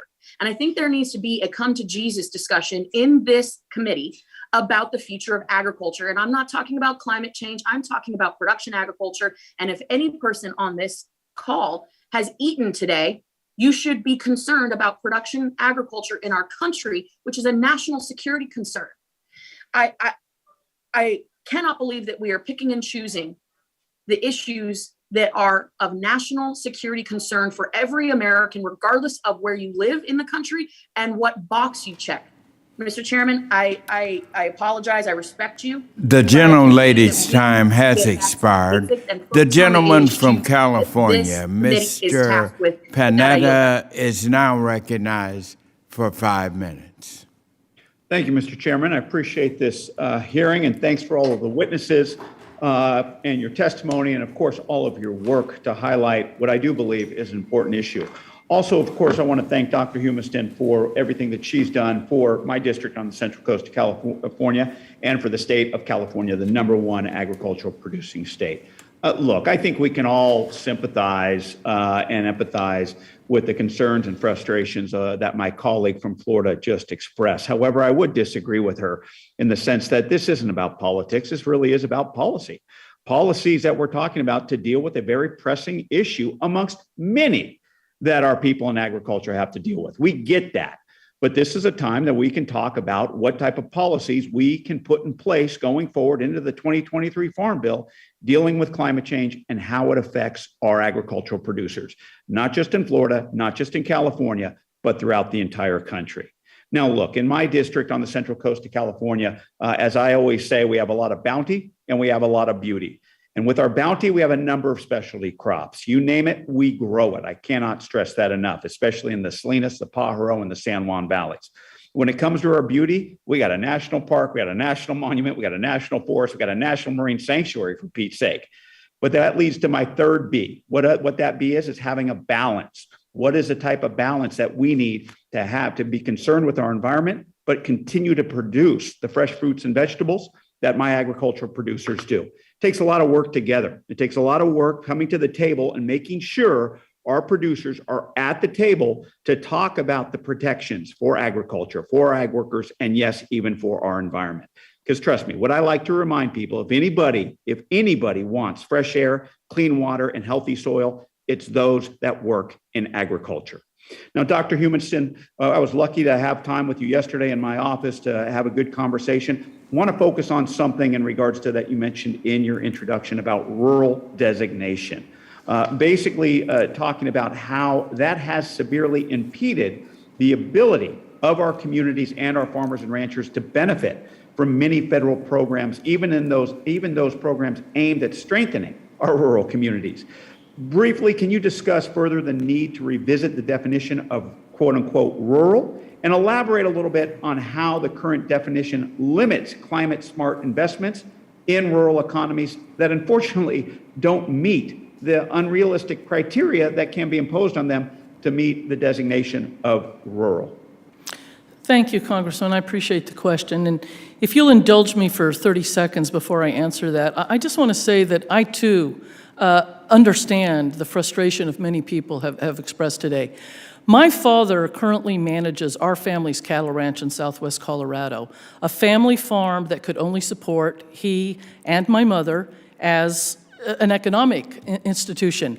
Because of that, I chose to go on a path of policy and planning related to the Farm Bill, farm practices, everything I do now and have for 30 years to make sure my father can keep farming and people like him can keep farming. And one issue that hasn't come up today that I think is critical is that we are talking about a farm bill that is not just for today and the next 5 years. My father, my siblings, and I are trying to make sure that my grandson and my great nieces and nephews are able to keep on farming. And we have not discussed that today. And a lot of these climate-smart agricultural programs are what are going to enable those farms to be functioning in 10 and 20 years, particularly in states where we're already seeing devastating effects from extreme weather. To your question, I've already mentioned several examples previously. The biggest one I just mentioned a second ago that's worth repeating is examples from rural development. That's the one where we've probably got some of the worst constrictions concerning population. Things like the water programs that cannot operate in a community over 10,000. If you look up and down California and other states, we have drought. We have water shortages for irrigation. We need to utilize every source of water we can. Healthier forests will produce more water. We're exploring things like, getting water, I forget my English there for a second, getting water from the sea, etc. But recycled water from our urban areas is a huge opportunity to provide irrigation water. And the reality is communities that are small are not going to have the volume that can pencil out putting the infrastructure in place to get that highly treated wastewater, in most cases treated to drinking water standards, out into the agricultural areas where it can help our farmers that need irrigation water. That's just one example. There's many, many others around other USDA programs and how even our research dollars are allocated. California gets far less of allocation for capacity funds than almost 20 other states simply because of the size of our counties and that ridiculous definition about metropolitan. Thank you. Your comments are well taken. The gentlelady from Louisiana, Ms. Letlow, is now recognized for 5 minutes. Thank you, Chairman Scott, and thank you to all the witnesses for your testimonies and valuable insight. While there have been questions contributing to the conversation here today, and most of my questions have already been addressed, I would like to direct my comments to Dr. Outlaw. Dr. Outlaw, first, I want to personally thank you and your team for the great work in conducting a study to analyze the economic impact on higher fertilizer prices on the Agriculture and Food Policy Center's 64 representative farms, including the grain farm located in my district. And as you know, we are now 2 months out from the publication and findings of that report. Yet the situation in our countryside continues to be exasperated. I continue to hear the concerns of our farmers, particularly our rice farmers, about the unpredictable challenges they face with increased costs of production, many who are considering whether to plant this year. This is a troublesome trend. Dr. Outlaw, with additional challenges we're now facing globally, the situation has only gotten worse, particularly on fuel and fertilizer. Your study concluded that rice farms experienced the highest fertilizer cost increase, averaging $62.04 per acre, which accounts for an astronomical impact in overall input costs. What might that look like today? And do you agree it is getting worse? And could we quantify that?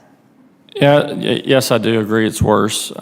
We are currently updating the study. I don't think it's a secret, but the Senate Ag Committee has asked for an updated study.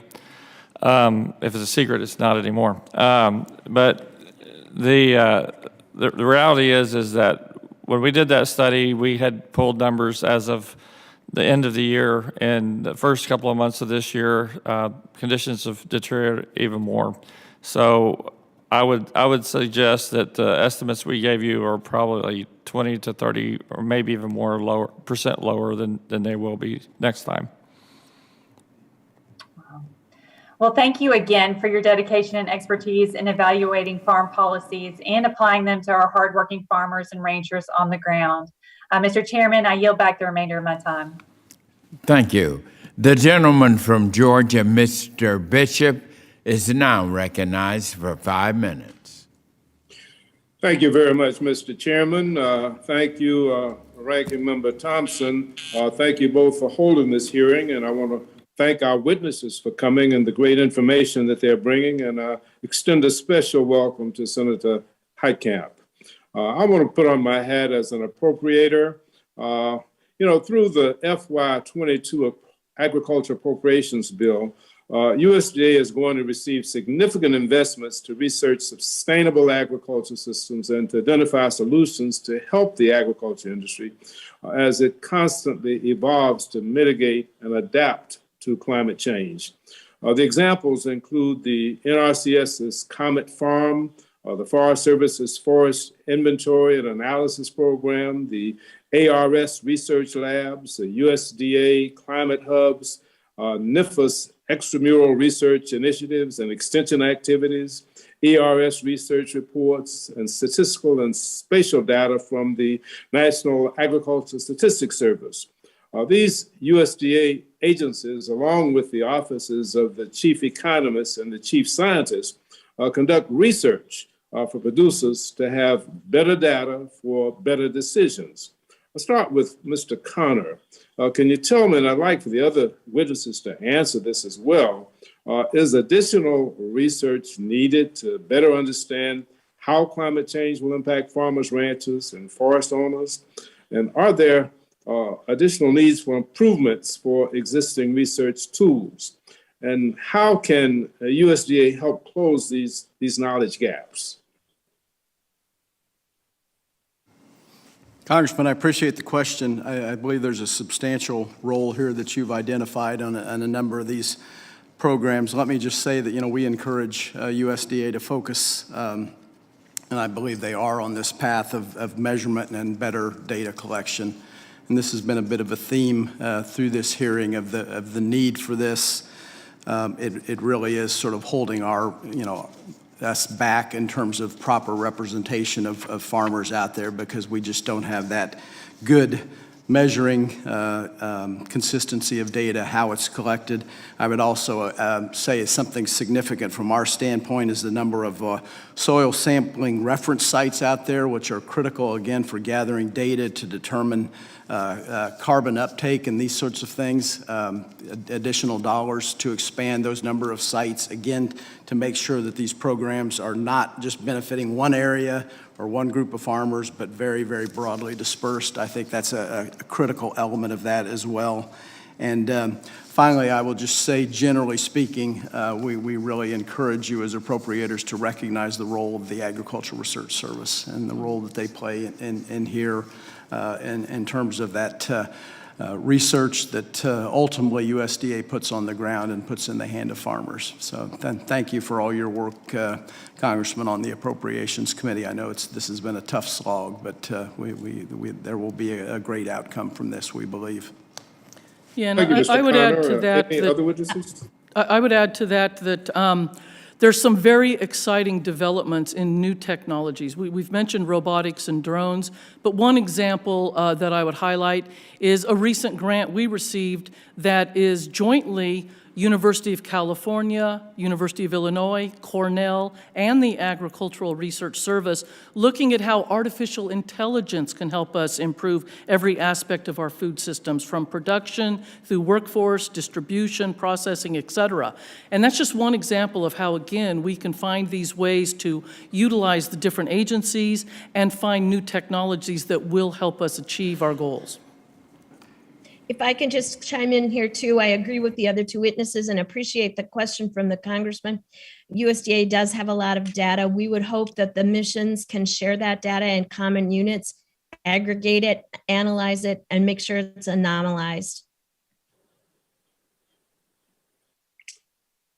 Thank you very kindly. With that, Mr. Chairman, I will yield back the balance of my time. Thank you. The gentleman from Texas, Mr. Cloud, is recognized for 5 minutes. Thank you, Chairman. Appreciate the time and this discussion today. On one hand, very excited that we're having a hearing on the Farm Bill. We've had many hearings not related to the Farm Bill in this term, and also wanted to thank our future chairman for his comments at the beginning of this hearing, and certainly appreciate his level-headed approach to the discussion. In this term, we've had hearings on a retroactive blueberry bill. We've had hearings on electric tractors when no one I'm talking to in the ag industry is asking for electric tractors right now. I did talk to a farmer last week whose tire went out on his tractor and he can't seem to find a tire to continue the good work that he's trying to do on his farm. It was just said that if anyone wants clean air, clean water, understands the need for us to be good stewards of our environment, it is the ag community. And I think indeed we've seen that historically. What we've seen is we've seen yields of the American ag worker go up. We've seen inputs go dramatically down, and yet the approach right now is to bring the heavy hand of government into that equation as if we can somehow be the savior to a problem that's already being solved by the ag community. And so I have very strong concerns about that. Historically, what we've seen in the past is whenever government steps in, even to lock in what might be the current great innovation, we lock it in at today's innovation, and we actually stifle future innovations. And so I think it's very important that we approach this conversation with all the due diligence it deserves, and especially, you know, how we've seen the policies. You know, it's been said a number of times, but it's worth saying again, what we're seeing today go on right now, the American experience for the family right now, as you go to the grocery stores, you're wondering about food prices, you're wondering about lack of supplies on the shelves. You go to the American farmer and you're seeing shortage of supplies. We're wondering about high fertilizer prices. We're wondering about pesticides that are not available and what our yields are going to look back a year from now. Couple that with the geopolitical events going on and the disruption that will cause. We should be talking in this committee about what we can do and what that's going to look like a year from now for the American family and for our food supply. But today we're talking again about the Green New Deal and what we can do about that. And so, Dr. Outlaw, could you speak to, you mentioned in your written testimony that many farmers have concerns over government involvement in carbon markets. Can you elaborate on these concerns? Yes, I've been doing this about 30 some odd years, and over time, even with well-based intentions, sometimes the results out of Washington are not as people thought they were going to be. But you know, I think, you know, I will answer another question real quickly. The one thing that I'd like for this committee to move forward on is farmers are out there questioning. All the different companies have their own soil carbon test, and no one's really mentioned that through today. That if you really wanted to have one good thing come out of this hearing, which many will, getting to the bottom of trying to establish one test that even the International Panel on Climate Change has met 6 times and has it come up with one test. So it's an area that needs to be addressed, but frankly...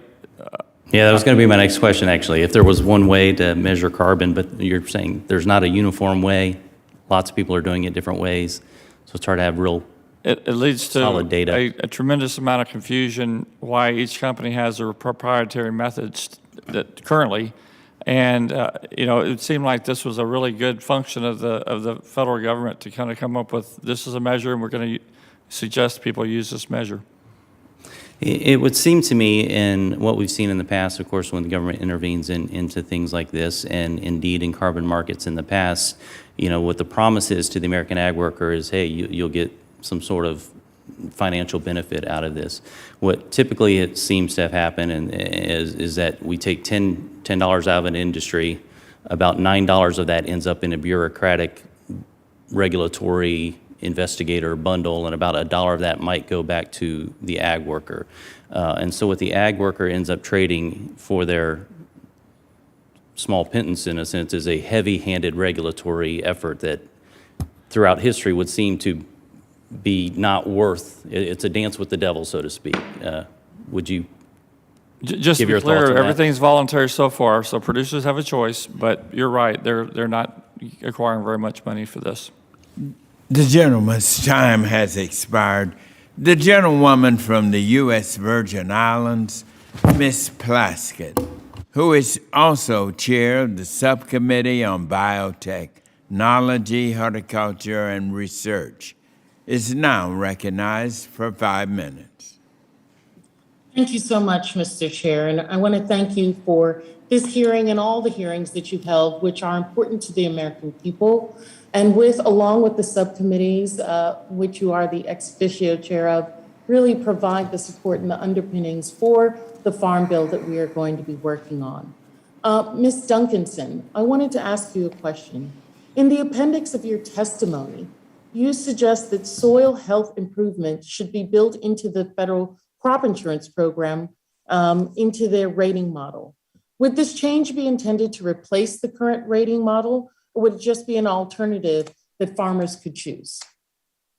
At this juncture, my level of expertise regarding that isn't quite up to snuff as it should be for today. It's been a long morning, but at this point, I think that we are open to looking at and including that if it's actuarially sound and can be helpful, and look towards advice on all different levels on if this would work throughout the country. Thank you. As we all know, farmers over 65 years of age outnumber farmers under 35 by more than 6 to 1. And many US farmers are set to retire in this coming decade. To support the next generation of farmers and ranchers, transition productive farmland, revitalize our nation's rural communities, all while tackling the climate crisis, consider progress must still be made in how federal agencies, including the USDA, serve young farmers and farmers of color. Ms. Raygosa, what are the primary changes that you'd like to see to improve accessibility to the Farm Bill Conservation Program?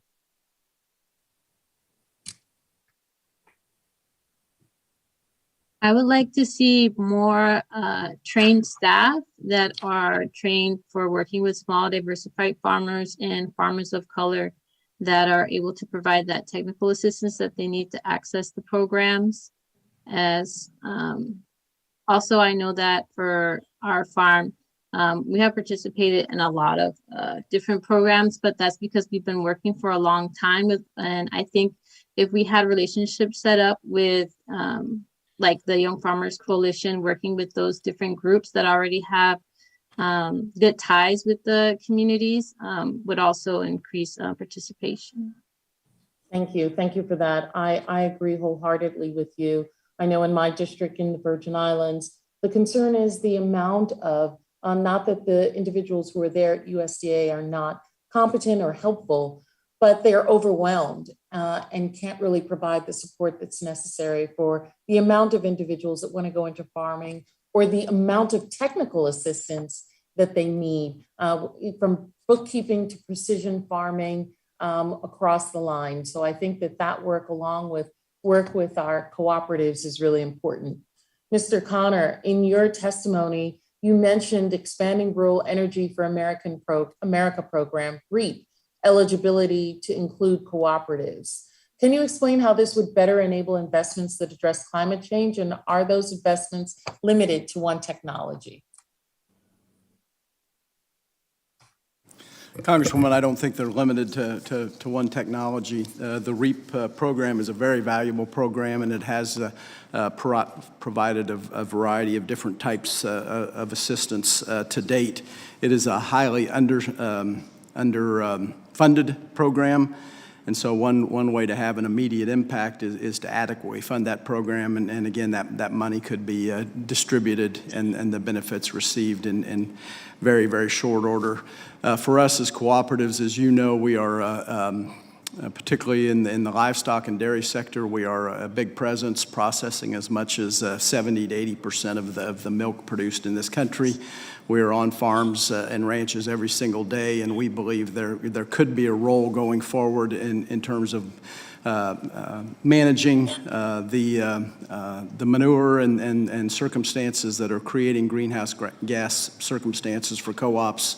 We would like to see them eligible for the REAP program again as the group that is working directly with our farmer owners. We just feel like there could be a benefit by expanding that eligibility, given the role that we play, particularly, again, in the anaerobic digester and manure management kinds of issues, but that's just one example. Thank you so much. And Mr. Chair, thank you for the opportunity to question the witnesses, and I yield back. Thank you, Ms. Plaskett. The gentleman from Florida, Mr. Lawson, is now recognized for 5 minutes. Thank you, Mr. Chairman, and for having this meeting. This is a great meeting. It's very educational, and it's something that we really needed to have. And all the other meetings have been very good. And I want to thank the witnesses for being here today to answer a lot of questions and to give us some insight of what's going on with climate change. Now, according to the Federal Communication Commission, only 78.6% of Florida rural areas have access to high-speed broadband service. And this will be to former Senator, how can the rural utility services best help communities get broadband and take advantage of the associated benefits? Well, I think that when you look at a state like North Dakota, we have the best rural broadband in the country. In fact, my mother-in-law, who lived out on the family farm, had better broadband in her rural community than they did in Fargo, North Dakota. And I'll tell you how that happened. It happened by a commitment from our rural telecoms, who really stepped up and basically said, we're going to make this investment. We need to not only look at having the money, but who's going to deploy that money. And, obviously, coming from a state like North Dakota in my background, I believe co-ops are hugely beneficial. I think that what you've got to really watch for in implementing a lot of the broadband dollars that you are is that you don't have companies chasing after using those dollars to compete in areas where you already have rural broadband. We know it's always the last mile, as we used to say in the electrical business. It's always the last mile deploying that is going to cost the most. And so USDA has to be very strategic in how they deploy these dollars. They have to identify where these dollars need to be are most acute. One thing I will tell you, and I know we talk a lot about broadband, but I think we have not done enough on wireless. Many of your communities in Florida, across the country, do not have cell tower access. They can't actually make a phone call when they're stranded on the road. I have people in Native American communities, students who drive around looking for a signal, holding their hand out of their car so that they can advance their work product to their teachers. And so we've got to not just focus on broadband, but the entire connectivity that includes wireless, because I think that's going to be where you're going to get the AI, the data information, the data transfer from the field. So thank you, Congressman, for all the work that you guys are doing, and good luck in Florida doing what we did in North Dakota. Hey, thank you very much, and I'm glad you mentioned about sticking your arm out of the window to try to get a signal, because sometimes going through the district, I've had to do that. Wait until I go up a hill, I lose it when I go down a hill, and so it was great that you mentioned that. It was really great. Now, I know firsthand that the current federal definition of rural classification limit many counties, especially several in my district, because of their proximity close to an urban center. And these are rural areas, but I've had situations where when funding that has been available, I have areas that doesn't qualify. And this goes to Dr. Humiston. Can you speak to how the current definition limit in investment in rural economics and how changes in the definition drives investment in climate starts technology? I mean, this is very, very important, because I'll give you an example. When I speak about Jacksonville, before you get into the city of Jacksonville, it might be 40 or 50 miles so that you're in the city. And it affects counties like Baker that's right outside, because they're in that urban municipal service area. What can we do to change that? So several years ago, we did create new language about the rural development's business programs that would allow construction of food manufacturing, processing facilities in larger cities. In essence, we took the population limits off because those facilities were directly serving farmers. To the degree we can start being smarter about all of the rural development programs to make sure they're serving rural needs, rural development, that's the name, we need to quit thinking about population as the only criteria for eligibility to these. And it's across all the rural development programs. It's just a matter of being smarter about how we serve rural and what rural is. Thank you very much. The gentleman's time has expired. Yes, I yield back, Mr. Chairman. Thank you. Ladies and gentlemen, this comes to a conclusion of our hearing. And I want to thank you on behalf of our House Agriculture Committee. I want to thank all of our witnesses. Your testimony has been very helpful on this very, very important issue and all of the issues that we have covered this morning in terms of perspectives on how our Farm Bill programs are meeting their missions while helping to develop and implement solutions to the climate crisis and supporting our agriculture producers and our rural communities. It is very important to me that we look at all the ways that farmers are using our Farm Bill programs to mitigate climate change, among all the other issues that we have been faced with. In Georgia, we've seen more frequent natural disasters. Hurricane Matthew in 2016, Hurricane Irma in 2017, and Hurricane Michael in 2018, back to back. We see them lined up, coming off the African coast into the islands, and then devastating our most fertile agriculture territory, which is the southeastern United States. And these extreme weather patterns throughout our country is certainly getting worse. And it is very important that we've heard from you today in terms of your thoughts on how we can address these as we move through and develop our next Farm Bill so that we can reverse this trend through farming practices that many of our farmers are here. Regardless of what it is, we now have things like carbon credits. We have different ways of assisting and partnering with our farmers. Some in this want to do it by carbon credits. They want to do it by how much soil, carbon, our farmers can sequester. Others by cover crops. We're having difficulty in how we label and define all these areas. It's new on us. And that's why it is important for us not to run from this, but to solve it. We can solve these fires. They're burning up so much. Many of our livestock and animals are burned up into this. And so I want to thank each of you, and we've had a great hearing in terms of our Farm Bill so that we can serve the needs of our great farmers and our great nation.